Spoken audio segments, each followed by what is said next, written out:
In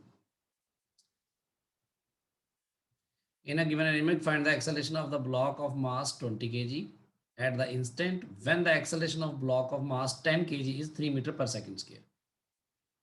ਸੋ ਦੇਖੋ ਨਾ obviously ਇੱਥੇ ਇਹ ਅਲੱਗ-ਅਲੱਗ ਇਸ ਲਈ ਨੇ ਨਾ ਕਿਉਂਕਿ ਪਹਿਲਾਂ B ਨੂੰ ਜੋ ਫੋਰਸ ਲੱਗੇਗਾ ਤਾਂ ਪਹਿਲਾਂ ਆ ਤੁਰ ਪਏਗਾ ਨਾ B, ਹੈਨਾ, ਪਹਿਲਾਂ B ਚੱਲੇਗਾ ਤਾਂ ਬਾਅਦ ਵਿੱਚ ਆ ਸਪ੍ਰਿੰਗ ਦਾ ਜਿਹੜਾ ਫੋਰਸ ਹੈਗਾ ਉਹਦੇ ਕਰਕੇ ਫਿਰ ਆ ਚੱਲੇਗਾ ਆਪਣਾ ਦੂਸਰਾ। ਆਪਾਂ ਇਹਨੂੰ ਐ ਕਰਦੇ ਹਾਂ, ਪਹਿਲਾਂ ਇਹਨੂੰ ਦੇਖੀਏ ਪਹਿਲਾਂ ਕਿਹੜੇ-ਕਿਹੜੇ ਫੋਰਸਿਸ ਐਕਟ ਕਰ ਰਹੇ ਨੇ। ਪਹਿਲਾਂ ਫ੍ਰੀ ਬੋਡੀ ਡਾਇਗਰਾਮ ਇਹਦਾ ਬਣਾ ਲਓ, ਫਿਰ ਇਹਦਾ ਬਣਾ ਲਓ, ਹੈਨਾ, ਠੀਕ ਹੈ ਨਾ। ਇੱਥੇ A ਤੇ B ਕਿਉਂਕਿ ਸਪ੍ਰਿੰਗ ਦੇ ਕਰਕੇ ਸਪ੍ਰਿੰਗ ਜੋ ਖਿੱਚਿਆ ਜਾਏਗਾ ਨਾ ਉਸ ਦੌਰਾਨ, ਜਦੋਂ ਖਿੱਚਿਆ ਜਾ ਰਿਹਾ ਉਹਨੂੰ ਉਸ ਦੌਰਾਨ ਵੀ, ਉਹਦੇ ਕਰਕੇ ਇਹਨੂੰ ਨਹੀਂ ਮੰਨ ਸਕਦੇ। ਹਾਂ ਨਹੀਂ ਮੰਨਾਂਗੇ ਆਪਾਂ ਇਹਨੂੰ ਯੈਸ ਸਰ। ਸਰ ਆਪਾਂ ਸਿਸਟਮ ਇਨਐਕਸਟੈਂਸਿਬਲ ਸਟ੍ਰਿੰਗ ਹੁੰਦਾ ਇਵਨ ਉਦੋਂ ਹੀ ਮੰਨਦੇ ਆ ਜੇ ਸਟ੍ਰਿੰਗ ਵੀ ਐਕਸਟੈਂਸਿਬਲ ਹੋਵੇ ਤਾਂ ਵੀ ਨਹੀਂ ਮੰਨ ਸਕਦੇ ਆਪਾਂ। Okay sir. ਇਨਐਕਸਟੈਂਸਿਬਲ ਸਟ੍ਰਿੰਗ ਇਹ ਕੁਝ ਬੋਲਦਾ ਇਨਐਕਸਟੈਂਸਿਬਲ ਐਂਡ ਮਾਸਲੈਸ ਸਟ੍ਰਿੰਗ, ਹਨਾ, ਸਟ੍ਰਿੰਗ ਹੋਵੇ ਤਾਂ ਹੀ ਆਪਾਂ ਮੰਨਦੇ ਆ। ਇੱਥੇ ਤਾਂ ਸਪ੍ਰਿੰਗ ਆ ਗਿਆ ਵਿੱਚ ਤੇ ਇਹਨੂੰ ਦੇਖੋ, ਇਹਨੂੰ ਕਰ ਲਿਆ ਕਿ ਕਰਨਾ ਇਹ ਹੋ ਗਿਆ ਸਰ, ਹੋ ਗਿਆ 16। ਇਹਦਾ ਆਨਸਰ ਤਾਂ ਆ ਗਿਆ ਸਰ। ਮਤਲਬ ਸਰ ਆਪਾਂ ਸਿਸਟਮ ਉਹਨੂੰ ਹੀ ਮੰਨਦੇ ਆ ਨਾ ਜਿਹਦੀ ਐਕਸਲਰੇਸ਼ਨ ਸਾਰੇ ਪਾਰਟੀਕਲਸ ਦੀ ਐਕਸਲਰੇਸ਼ਨ ਸੇਮ ਹੋਵੇ। ਸਾਰੇ ਇਕੱਠੇ ਚੱਲ ਰਹੇ ਹੁਣ ਸਾਰੇ ਜੀ। ਸਰ ਹਾਂਜੀ ਸਰ, ਆਪਾਂ ਇਹਨੂੰ ਐਵੇਂ ਨਹੀਂ ਕਰ ਸਕਦੇ ਕਿ ਆਪਾਂ ਨੂੰ ਐਕਸਲਰੇਸ਼ਨ ਦਿੱਤੀ ਹੋਈ ਹੈ, A ਤੇ ਮਾਸ ਵੀ ਗਿਵਨ ਹੈ, ਆਪਾਂ ਜਿਹੜਾ ਫੋਰਸ ਲੱਗ ਰਿਹਾ ਉਹ ਕੱਢ ਲਾਂਗੇ ਤੇ ਜਿਹੜਾ ਬਾਕੀ ਬਚ ਗਿਆ ਫੋਰਸ ਉਹ B ਤੇ ਲੱਗੂਗਾ ਤੇ ਉਹਨਾਂ ਆਪਾਂ ਐਕਸਲਰੇਸ਼ਨ ਕੱਢ ਲਾਂਗੇ। ਨਹੀਂ ਦੇਖੋ ਨਾ, ਪਹਿਲੀ ਗੱਲ ਤਾਂ ਤੁਸੀਂ ਜਿਹੜਾ A ਆ A ਦੀ ਐਕਸਲਰੇਸ਼ਨ ਤੁਹਾਨੂੰ ਗਿਵਨ ਆ, ਹਨਾ। ਹਾਂਜੀ ਸਰ। A ਦੀ ਗੱਲ ਕਰੋ ਨਾ, ਦੇਖੋ ਸਭ ਤੋਂ ਪਹਿਲਾਂ A ਦੀ ਗੱਲ ਕਰੋ। ਆ ਇੱਥੇ ਮੈਂ ਇਹ ਬਣਾ ਦਿੰਦਾ, ਆ ਹੈਗਾ A, ਠੀਕ ਹੈ।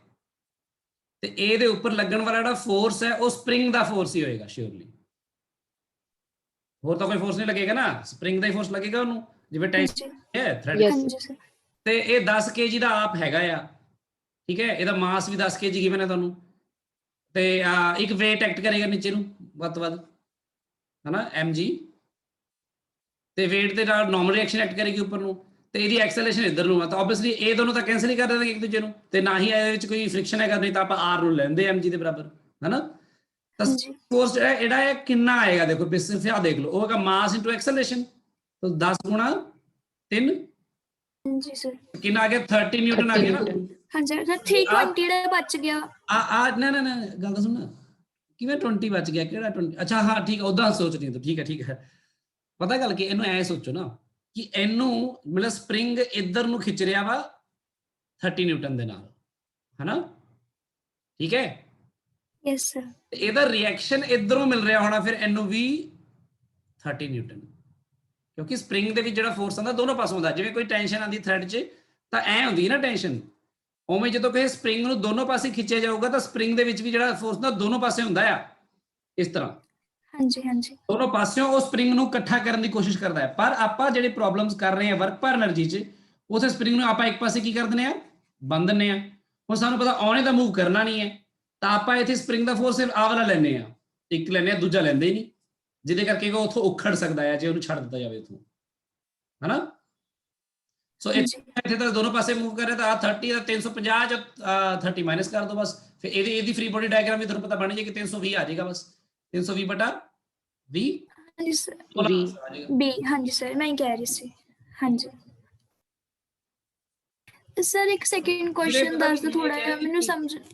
ਹਾਂ ਬੋਲੋ। ਹਾਂਜੀ ਸਰ, ਸੈਕਿੰਡ ਕੁਐਸਚਨ ਕਹਿ ਰਹੀ ਸੀ ਮੈਂ, ਤੁਸੀਂ ਦੱਸ ਦਿਓ ਕੀ ਕਹਿ ਰਹੇ ਸੀ।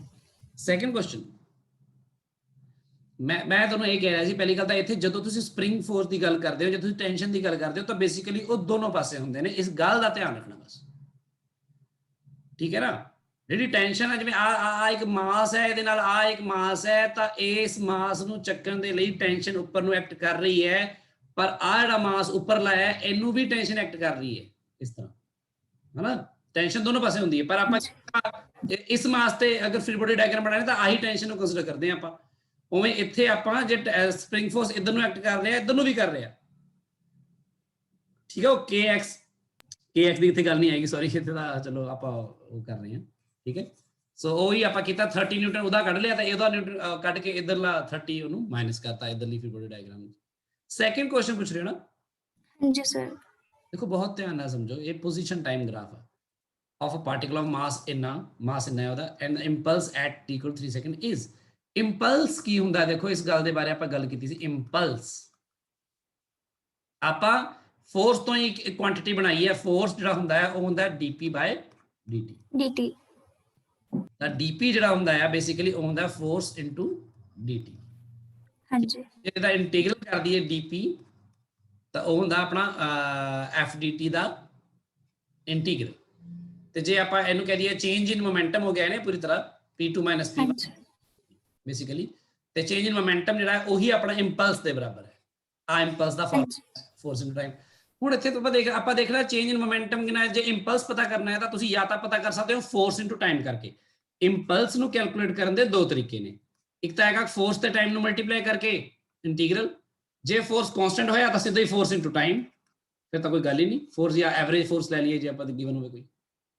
ਪਰ ਅਗਰ ਇੰਪਲਸ ਲਈ ਫੋਰਸ ਤੁਹਾਨੂੰ ਗਿਵਨ ਨਹੀਂ ਹੈ ਤਾਂ ਤੁਸੀਂ half mv square minus half mu ਨਹੀਂ ਹਾਫ mv ਸਕੁਅਰ ਕਿੱਥੋਂ ਆ ਗਿਆ p2 p1 ਆਏਗਾ answer mv minus mu mv2 mv1 ਇਦਾਂ ਦਾ ਕੁਝ ਹੈ ਨਾ ਤਾਂ ਇੱਥੇ ਤੁਸੀਂ ਵੈਲੋਸਿਟੀ ਦੇਖਣੀ ਉਹਨਾਂ ਨੇ ਇੰਪਲਸ ਪੁੱਛਿਆ 3 ਸੈਕਿੰਡ ਤੋਂ ਜਸਟ ਪਹਿਲਾਂ ਦੇਖ ਲਓ ਵੈਲੋਸਿਟੀ ਕਿੰਨੀ ਹੈ ਤੇ 3 ਸੈਕਿੰਡ ਤੋਂ ਜਸਟ ਬਾਅਦ ਦੇਖ ਲਓ ਵੈਲੋਸਿਟੀ ਕਿੰਨੀ ਹੈ ਹੁਣ 3 ਸੈਕਿੰਡ ਤੋਂ ਪਹਿਲਾਂ ਵੈਲੋਸਿਟੀ ਜਿਹੜੀ ਹੈ ਇਨੀਸ਼ੀਅਲ ਵੈਲੋਸਿਟੀ ਹੈ ਉਹ ਕਿੰਨੀ ਹੈ ਪੋਜੀਸ਼ਨ ਟਾਈਮ ਗ੍ਰਾਫ ਦੇਖ ਲਓ ਬਿਲਕੁਲ ਪੈਰਲਲ ਹੈ ਤਾਂ ਕਿੰਨੀ ਹੋਏਗੀ 0 ਠੀਕ ਹੈ 0 ਜੀ ਦੇਖ ਲਓ ਜ਼ਰੂਰ ਨਹੀਂ ਕਿ ਇੱਥੇ ਦੇਖਣੀ ਹੈ 2 ਤੇ ਦੇਖਣੀ ਕਿਉਂਕਿ ਉਹ ਬਸ 3 ਤੋਂ ਜਸਟ ਪਹਿਲਾਂ ਦੇਖਣੀ ਤਾਂ ਇਸ ਲਈ ਉਹਨਾਂ ਨੇ ਗ੍ਰਾਫ ਇਦਾਂ ਦਾ ਬਣਾਇਆ ਇਦਾਂ ਦਾ ਗ੍ਰਾਫ ਦੇ ਦਿੰਦੇ ਤਾਂ ਆਪਾਂ ਫੇਰ ਨਹੀਂ ਕਰ ਸਕਦੇ ਸੀ ਇਸ ਸਵਾਲ ਨੂੰ ਫਿਰ ਆਪਾਂ ਨੂੰ ਉਹਦਾ ਫੰਕਸ਼ਨਲ ਫਾਰਮ ਗਿਵਨ ਹੋਣੀ ਚਾਹੀਦੀ ਸੀ ਫਿਰ ਆਪਾਂ 3 ਸੈਕਿੰਡ ਤੋਂ ਜਸਟ ਪਹਿਲਾਂ ਵਾਲੀ ਤੇ ਬਾਅਦ ਵਾਲੀ ਵੈਲੋਸਿਟੀਜ਼ ਦੇਖਦੇ ਪਰ ਇੱਥੇ ਤਾਂ ਬਹੁਤ ਸੌਖਾ ਹੈ ਕਿਉਂਕਿ ਗ੍ਰਾਫ ਹੀ ਇਦਾਂ ਦਾ ਦਿੱਤਾ ਤੇ 3 ਤੋਂ ਜਸਟ ਬਾਅਦ ਆ ਵੈਲੋਸਿਟੀ ਕਾਂਸਟੈਂਟ ਰਹਿੰਦੀ ਨਾ ਚਾਹੇ 4 ਤੇ ਦੇਖ ਲਓ ਚਾਹੇ 3.5 ਤੇ ਦੇਖ ਲਓ ਜਿੱਥੇ ਮਰਜ਼ੀ ਦੇਖ ਲਓ ਆ ਵੈਲੋਸਿਟੀ ਇੱਥੋਂ ਆ ਜਾਊਗੀ ਨਾ 3 ਤੋਂ ਬਾਅਦ ਵੈਲੋਸਿਟੀ ਕਿੰਨੀ ਹੋਗੀ ਤੇ ਵੈਲੋਸਿਟੀ ਕਿੰਨੀ ਆਊਗੀ ਆਏਗਾ 2 ਆਏਗਾ 4 ਤੇ 4/2 ਹੈ ਨਾ ਜਿਹੜੀ ਆਪਣੀ ਇਹਦੀ ਸਲੋਪ ਆਊਗੀ ਬੇਸਿਕਲੀ ਸਲੋਪ 네ਗੇਟਿਵ ਆਊਗੀ ਤਾਂ ਕਿੰਨਾ ਆਊਗਾ ਦੱਸੋ 4/2 -2 ਆਊਗਾ ਕਿ 2 ਆਊਗਾ ਦੱਸੋ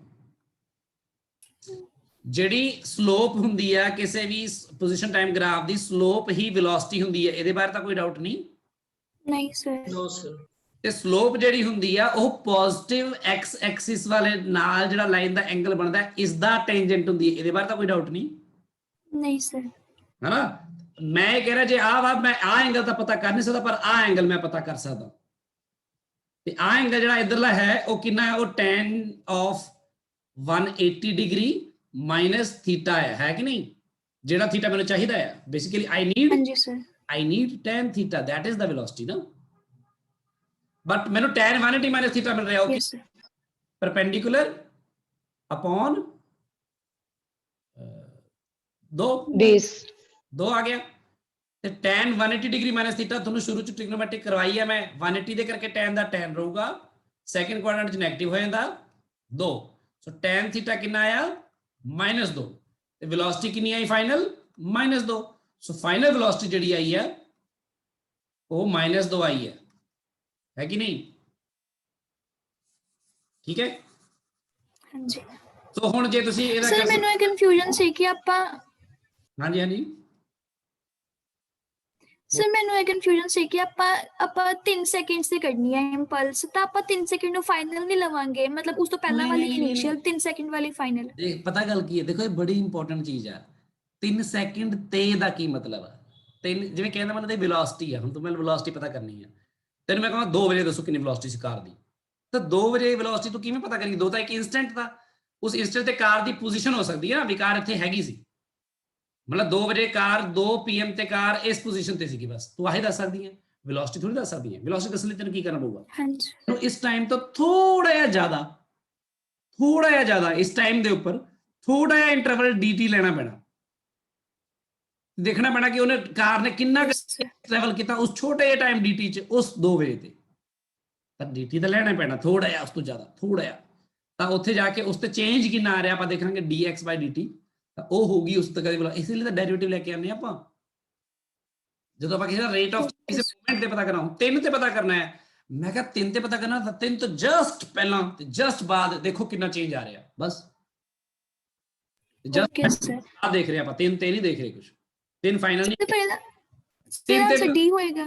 3 ਤੇ ਤਾਂ ਵੈਲੋਸਿਟੀ ਦੇਖਣਾ, ਤਾਂ 3 ਤੇ ਵੈਲੋਸਿਟੀ ਕੀ ਦੱਸੇਗੀ ਤੂੰ, ਮੈਨੂੰ ਦੱਸ, 3 ਤੇ ਵੈਲੋਸਿਟੀ ਕਿੰਨੀ ਆ ਮੋਮੈਂਟਮ ਪਤਾ ਕਰਨ ਲਈ। 3 ਤੇ ਤਾਂ ਕੀ, 3 ਤੇ ਤਾਂ ਵੈਲੋਸਿਟੀ ਇੱਕਦਮ ਬਦਲ ਰਹੀ ਹੈ। 3 ਤੇ ਤੂੰ 0 ਵੀ ਕਹਿ ਸਕਦੀ ਹੈ ਹੁਣ ਇੱਥੇ, ਹਾਂਜੀ ਸਰ। 3 ਤੇ ਤੂੰ -2 ਵੀ ਕਹਿ ਸਕਦੀ ਹਾਂਜੀ ਹੈ। ਸਰ। ਮਤਲਬ ਤਾਂ ਮੋਮੈਂਟ ਆ, ਜਦੋਂ ਬਦਲਾਵ ਆ ਰਿਹਾ, ਤਾਂ ਬਦਲਾਵ ਤੈਨੂੰ ਕਿਵੇਂ ਦੇਖੇਗੀ, ਕਿੰਨਾ ਆਇਆ, ਤਾਂ ਜਸਟ ਪਹਿਲਾਂ ਤੇ ਜਸਟ ਬਾਅਦ ਵਾਲੇ ਦੇਖੇਂਗੀ। ਹਾਂਜੀ ਹਾਂਜੀ। ਪੋਜੀਸ਼ਨ ਟਾਈਮ ਗ੍ਰਾਫ ਤੋਂ ਇੱਥੋਂ ਵੈਲੋਸਿਟੀ ਕੱਢੀ, ਇੱਥੋਂ ਵੈਲੋਸਿਟੀ ਕੱਢੀ, ਮਾਸ ਨਾਲ ਗੁਣਾ ਕੀਤਾ, ਆ ਕੀ ਆ ਕਿ -0.2, ਤੇ ਹੁਣ P final minus yes sir. ਕਰਦੇ ਨਾ, ਉਹ ਆਉਂਦਾ ਮੋਮੈਂਟਮ, ਤਾਂ -0.2 ਆਉਣਾ ਚਾਹੀਦਾ ਹੈ, ਇਹ ਆਂਸਰ ਆਉਣਾ ਚਾਹੀਦਾ ਹੈ। ਪਲੱਸ ਵੀ ਦੇਖੋ, ਹਾਂਜੀ ਸਰ, ਠੀਕ ਹੈ ਸਰ, ਆ ਗਿਆ ਪਤਾ ਕਿ ਸਮਝ। ਬੱਚੇ ਕੀ ਕਰਨਗੇ, ਬੱਚੇ tan ਥੀਟਾ ਕੱਢਣਗੇ ਇੱਥੋਂ, ਬੱਚੇ ਕਹਿਣਗੇ ਬਸ ਹੋ ਗਈ ਵੈਲੋਸਿਟੀ, ਪਰ ਬੱਚੇ ਆ ਭੁੱਲ ਜਾਣਗੇ ਕਿ ਵੈਲੋਸਿਟੀ ਜਿਹੜੀ ਹੁੰਦੀ ਆ ਉਹ ਸਲੋਪ ਹੁੰਦੀ ਹੈ, ਤੇ ਸਲੋਪ ਜਿਹੜੀ ਆ ਉਹ ਇਧਰਲਾ ਥੀਟਾ, ਨਾ ਕਿ ਉਧਰਲਾ ਥੀਟਾ। ਫਿਰ ਉਹਨੂੰ tan 180 ਮਾਈਨਸ ਥੀਟਾ ਕਰਕੇ ਉਹ tan ਥੀਟਾ ਕੱਢਿਆ ਗਿਆ। ਠੀਕ ਹੈ, ਸਰ ਹਾਂਜੀ। Yes sir sir. ਆਪਾਂ ਥੀਟਾ ਕਿਉਂ ਬਾਹਰ ਲਿਆ? ਦੇਖੋ, ਕੋਈ ਵੀ ਜਿਹੜੀ ਲਾਈਨ ਹੁੰਦੀ ਹੈ, ਆਪਾਂ ਕਿਸੇ ਵੀ ਲਾਈਨ ਦੀ ਗੱਲ ਕਰੀ, ਜਿਵੇਂ ਉਧਰ ਸਟ੍ਰੇਟ ਲਾਈਨ ਥੋੜੀ ਬਹੁਤੀ ਦੱਸ ਰਿਹਾ ਸੀ ਨਾ ਤੁਹਾਨੂੰ ਮੈਂ, ਇਹ ਬਾਈ ਐਕਸਿਸ, ਤੇ ਜਦੋਂ ਕੋਈ ਵੀ ਸਟ੍ਰੇਟ ਲਾਈਨ ਦੀ ਗੱਲ ਮੈਂ ਕਰਾਂ, ਮੰਨ ਲਓ ਆਹ ਸਟ੍ਰੇਟ ਲਾਈਨ ਆ, ਤਾਂ ਉਸ ਸਟ੍ਰੇਟ ਲਾਈਨ ਦੀ ਜਿਹੜੀ ਸਲੋਪ ਹੁੰਦੀ ਹੈ, ਸਲੋਪ ਆਹ ਵਾਲਾ ਐਂਗਲ ਹੁੰਦਾ ਹੈ, ਸੌਰੀ ਇਸ ਐਂਗਲ ਦਾ tan ਹੁੰਦਾ ਨਾ, ਪੋਜ਼ਿਟਿਵ ਐਕਸ ਐਕਸਿਸ ਨਾਲ ਜਿਹੜਾ ਆਹ ਡਾਇਰੈਕਸ਼ਨ ਨਾਲ ਜਿਹੜਾ ਐਂਗਲ ਬਣਦਾ ਹੈ ਨਾ, ਇਹਨੂੰ ਬੋਲਦੇ ਆ ਇਨਕਲੀਨੇਸ਼ਨ। ਕੀ ਬੋਲਦੇ ਆ? ਇਨਕਲੀਨੇਸ਼ਨ ਬੋਲਦੇ ਆ, ਸਲੋਪ ਨਹੀਂ ਬੋਲਦੇ। ਇਸ ਲਾਈਨ ਦੀ ਇਨਕਲੀਨੇਸ਼ਨ ਬੋਲਦੇ ਆ ਉਹਨੂੰ, ਉਹ ਕਿੰਨੀ ਆ? ਥੀਟਾ। ਤੇ ਫਿਰ ਇਸ ਦਾ ਜਿਹੜਾ ਸਲੋਪ ਕੀ ਹੁੰਦਾ ਆ, ਉਹ ਹੁੰਦਾ tan ਆਫ ਦਿਸ ਥੀਟਾ। ਸੋ ਆ ਪੋਜ਼ਿਟਿਵ ਵਾਲੀ ਹੌਰੀਜ਼ੌਨਟਲ ਐਕਸਿਸ ਦੇ ਨਾਲ ਜਿਹੜਾ ਐਂਗਲ ਹੁੰਦਾ ਉਹਨੂੰ ਬੋਲਦੇ ਆ, ਹਮੇਸ਼ਾ ਹੀ ਹੁੰਦਾ ਇਹ ਤਾਂ। ਹੁਣ ਜੇ ਤੇਰੀ ਮੰਨ ਲਾ ਪੋਜੀਸ਼ਨ ਟਾਈਮ ਗ੍ਰਾਫ ਇਸ ਤਰ੍ਹਾਂ ਦਾ ਹੁੰਦਾ, ਤਾਂ ਤੂੰ ਆਹ ਥੀਟਾ ਲੈ ਲੈਣੀ, ਤਾਂ ਆਹੀ ਉਹਨੂੰ, ਉਹਦੀ ਆਹੀ ਵੈਲੋਸਿਟੀ ਹੁੰਦੀ ਹੈ, ਕਿਉਂਕਿ ਪੋਜੀਸ਼ਨ ਟਾਈਮ ਗ੍ਰਾਫ ਦੀ ਜਿਹੜੀ ਸਲੋਪ ਹੁੰਦੀ ਹੈ, ਉੱਥੇ ਤਾਂ ਆਪਾਂ ਨੂੰ ਮਿਲਦਾ ਸਲੋਪ ਆਹ ਥੀਟਾ ਹੁੰਦਾ ਹਮੇਸ਼ਾ। ਉਹ ਆਹ ਲਾਈਨ ਹੀ ਇਦਾਂ ਆ, ਤਾਂ ਹੁਣ ਆਹ ਥੀਟਾ ਹੀ ਹੋਊਗਾ ਪੋਜ਼ਿਟਿਵ ਐਕਸਿਸ ਨਾਲ। ਠੀਕ ਹੈ ਨਾ ਗੱਲ? ਠੀਕ ਹੈ ਸਰ। ਠੀਕ। ਸੋ ਇਸ ਲਈ ਤਾਂ ਆਪਾਂ ਦੇਖਦੇ ਹੀ ਕਈ ਵਾਰ ਦੱਸ ਦਿੰਦੇ ਆ ਵੈਲੋਸਿਟੀ ਨੈਗੇਟਿਵ ਹੈ ਕਿ ਪੋਜ਼ਿਟਿਵ ਹੈ। ਹੋਰ ਦੇਖੋ ਵੀ, ਦੱਸੋ ਜਲਦੀ। Fourth question. ਕਿਹੜਾ? 7th. Fourth. 7th? Fourth भी. 4th ਤੇ 7th ਦੇਖੋ ਵੀ।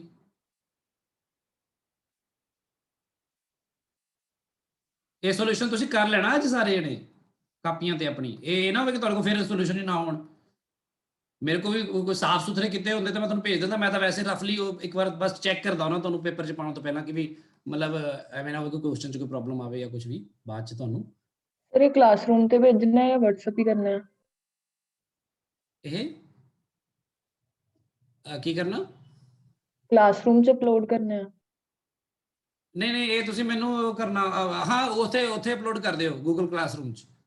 ਹਾਂ ਇਹ ਠੀਕ ਆ। ਆਪਣਾ ਜਿਹੜਾ ਇਹ ਅਪਲੋਡ ਕਰਨਾ ਨਾ ਗੂਗਲ ਕਲਾਸਰੂਮ 'ਚ ਸਬਮਿਟ ਕਰਿਓ, ਤੇ ਜਿਹੜੀ ਤੁਹਾਨੂੰ ਅਸਾਈਨਮੈਂਟ ਦੇ ਟਾਈਪ ਆ ਦਿੱਤਾ ਵਾ, ਇਹ ਪੇਪਰ ਭਾਵੇਂ ਮੈਂ ਅਪਲੋਡ ਕਰ ਦੂੰਗਾ ਉਹ 'ਚ।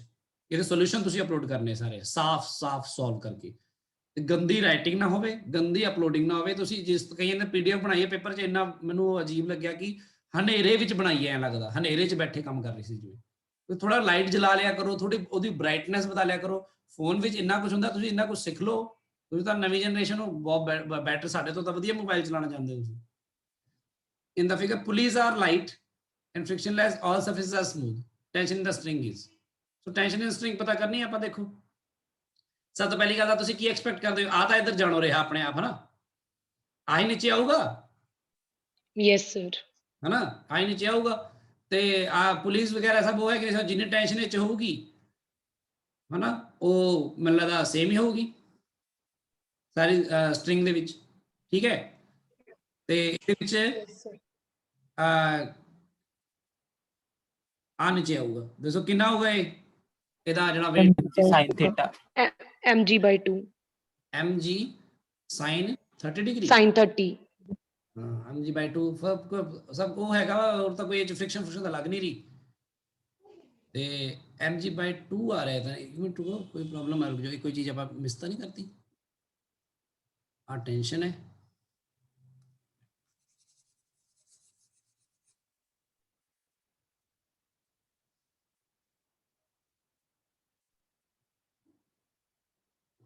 ਇਹ ਚ weight ਐਕਟ ਕਰ ਰਿਹਾ, ਟੈਂਸ਼ਨ ਐਕਟ ਕਰ ਰਹੀ ਹੈ, ਆ ਵਾ।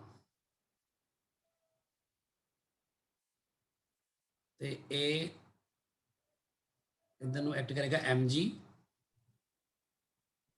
sin 30 ਡਿਗਰੀ, mg/2 ਆ ਤਾਂ ਠੀਕ ਆ।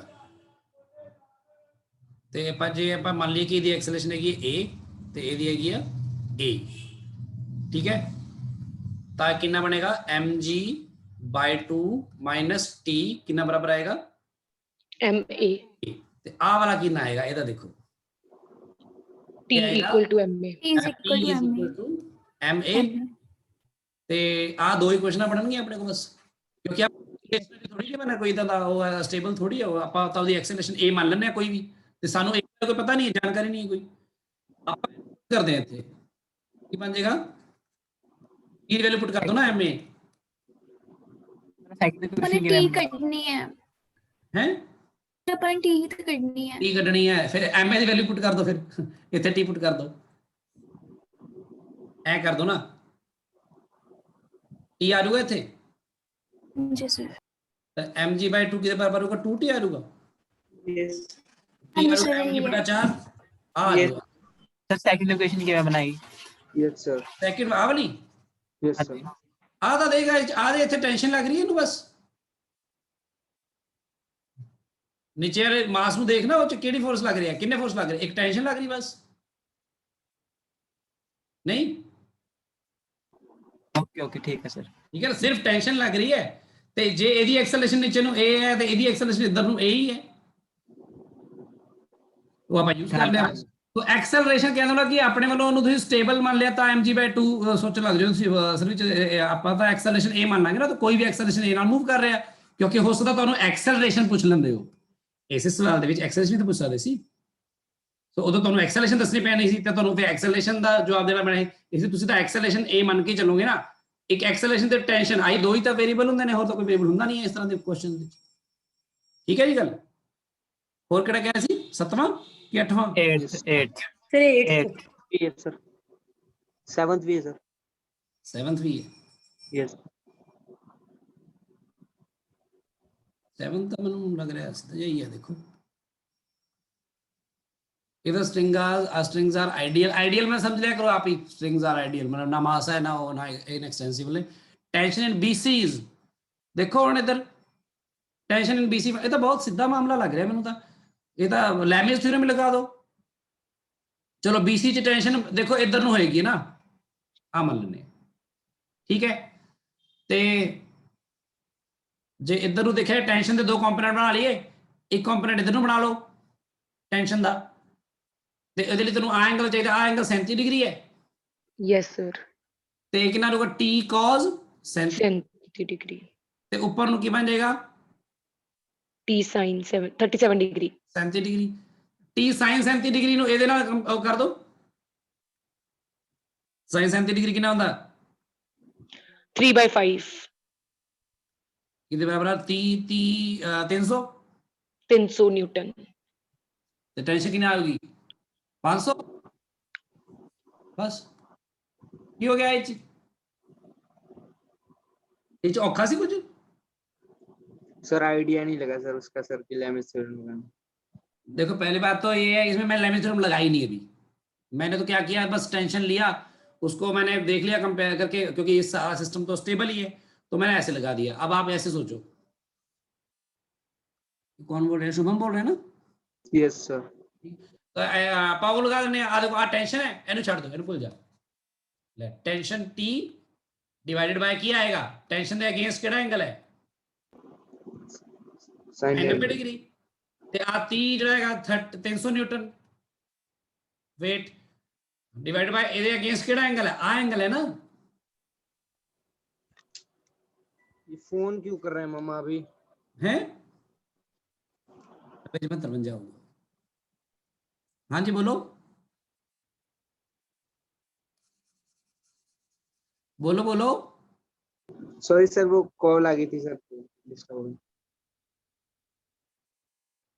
ਆ ਦੇਖੋ ਆ ਇਹਨੂੰ ਐ ਕਰ ਲਓ, ਤੇ ਤੁਸੀਂ ਆ ਐਂਗਲ ਦੇਖ ਲਓ ਕਿੰਨਾ, ਆ 37 ਹੈ ਤਾਂ 53 ਹੋਊਗਾ, ਆ 90 ਜਮਾ 53 ਹੋਊਗਾ ਨਾ, ਫਿਰ ਇਹਨੂੰ 90 ਜਮਾ 53 ਲਾ ਦਿਓ, ਬਸ ਅੱਗੇ ਜਾਣ ਦੀ ਲੋੜ ਹੀ ਨਹੀਂ ਮੈਨੂੰ ਲੱਗਦਾ। ਇਧਰਲਾ ਜਿਹੜਾ ਥ੍ਰੈਡ ਉਹ ਹੋਏਗਾ, ਕੋਈ ਫੋਰਸ ਹੋਏਗਾ, ਉਹਨੂੰ ਦੇਖਣ ਦੀ ਲੋੜ ਹੀ ਨਹੀਂ, ਸਿੱਧਾ ਹੀ ਇੱਥੋਂ ਹੀ ਆ ਜਾਊਗਾ। sin 90 × 53 ਕਿੰਨਾ ਹੁੰਦਾ, cos 53, ਤੇ ਆਪ sin 91 ਹੀ ਹੋ ਗਿਆ, ਲੈ ਆ ਹੋ ਗਿਆ। ਬਟਾ cos 53 ਕਿੰਨਾ ਹੁੰਦਾ ਹੈ, 3/5 3/5, ਲੈ ਆ ਗਿਆ 500 ਨਿਊਟਨ, ਜੋ ਮਰਜ਼ੀ। Yes sir. ਕੁਐਸਚਨ ਤਾਂ ਬਹੁਤ ਸੌਖੇ ਸਿੱਧੇ ਨੇ, ਇਹਨਾਂ ਨੂੰ ਤਾਂ ਤੁਹਾਨੂੰ ਕਰਨਾ ਹੀ ਪੈਣਾ, ਇਹ ਤਾਂ ਬਹੁਤ ਬੇਸਿਕ ਨੇ। ਕਰਿਓ ਇੱਕ ਵਾਰੀ। ਹਾਂਜੀ, ਕਿਹੜਾ ਸਰ ਜਿਹੜਾ ਤੁਸੀਂ ਪਹਿਲਾਂ ਖੋਲਿਆ ਸੀ ਉਹ ਖੋਲਿਓ ਦੁਬਾਰਾ ਤੋਂ। ਹਾਂਜੀ। ਸਰ ਇਹਦੇ ਵਿੱਚ ਜਿਹੜਾ ਤੁਸੀਂ ਪਹਿਲਾਂ ਸੋਲਵ ਕੀਤਾ ਸੀ ਵੀ t sin 37, ਉਹਨੂੰ sir t sin 37 plus t ਨਹੀਂ ਆਣਾ ਚਾਹੀਦਾ equals to 300? t sin 37 plus t, ਹਾਂਜੀ ਅੱਛਾ ਕਿਵੇਂ ਆਊਗਾ ਦੇਖੋ। ਸਰ ਇੱਕ ਤਾਂ ਤੁਸੀਂ t sin 37 ਦਾ ਕੰਪੋਨੈਂਟ ਬਣਾਤਾ, ਇੱਕ ਜਿਹੜੀ BC ਚ ਟੈਨਸ਼ਨ ਹੋਊਗੀ ਉਹ ਵੀ ਉਧਰਲੀ ਸਾਈਡ ਹੋਊਗੀ। BC ਵਿੱਚ ਟੈਂਸ਼ਨ ਜਿਹੜੀ ਹੋਊਗੀ, ਉਹ ਸੌਰੀ ਸਰ t ਦਾ ਕੰਪੋਨੈਂਟ ਬਣਾਇਆ ਮੈਂ t ਵਾਲੇ ਚ, ਇੱਧਰ ਤੇ ਇੱਧਰ ਉਹਦਾ ਹੀ ਬਣਾਇਆ ਨਾ ਸਰ B ਤੇ ਜਿਹੜਾ 30 kg ਹੈ, ਜਿਹੜੀ A ਸਟ੍ਰਿੰਗ ਹੈ, ਇਹਦੇ ਵਿੱਚ ਵੀ ਤਾਂ ਕੋਈ ਟੈਨਸ਼ਨ ਹੋਊਗੀ। ਉਹ ਨਹੀਂ, ਉਹ ਐ ਨਹੀਂ ਦੇਖਣਾ ਤੁਸੀਂ, ਆ 30 kg ਜਿਹੜਾ ਹੈਗਾ ਦੇਖ ਰਿਹਾ, ਆ ਤਾਂ ਸਟੇਬਲ ਆ, ਤਾਂ ਇਹਦਾ ਮਤਲਬ 30 kg ਦੀ ਨੀਚੇ 300 ਨਿਊਟਨ ਹੈਗਾ weight, ਦੱਸ ਹਾਂਜੀ ਪੱਕਾ ਇੱਥੇ ਟੈਂਸ਼ਨ ਤਾਂ ਹੈਗੀ 300 ਨਿਊਟਨ, ਉਹਨੂੰ ਤਾਂ ਬੈਲੈਂਸ ਕਰ ਰਿਹਾ, ਹੋਰ ਕਿਹਨੂੰ ਬੈਲੈਂਸ ਕਰ ਰਿਹਾ ਮੈਂ, ਇਹਨੂੰ ਥੋੜੀ ਬੈਲੈਂਸ ਕਰ ਰਿਹਾ ਇਹਦੇ ਨਾਲ।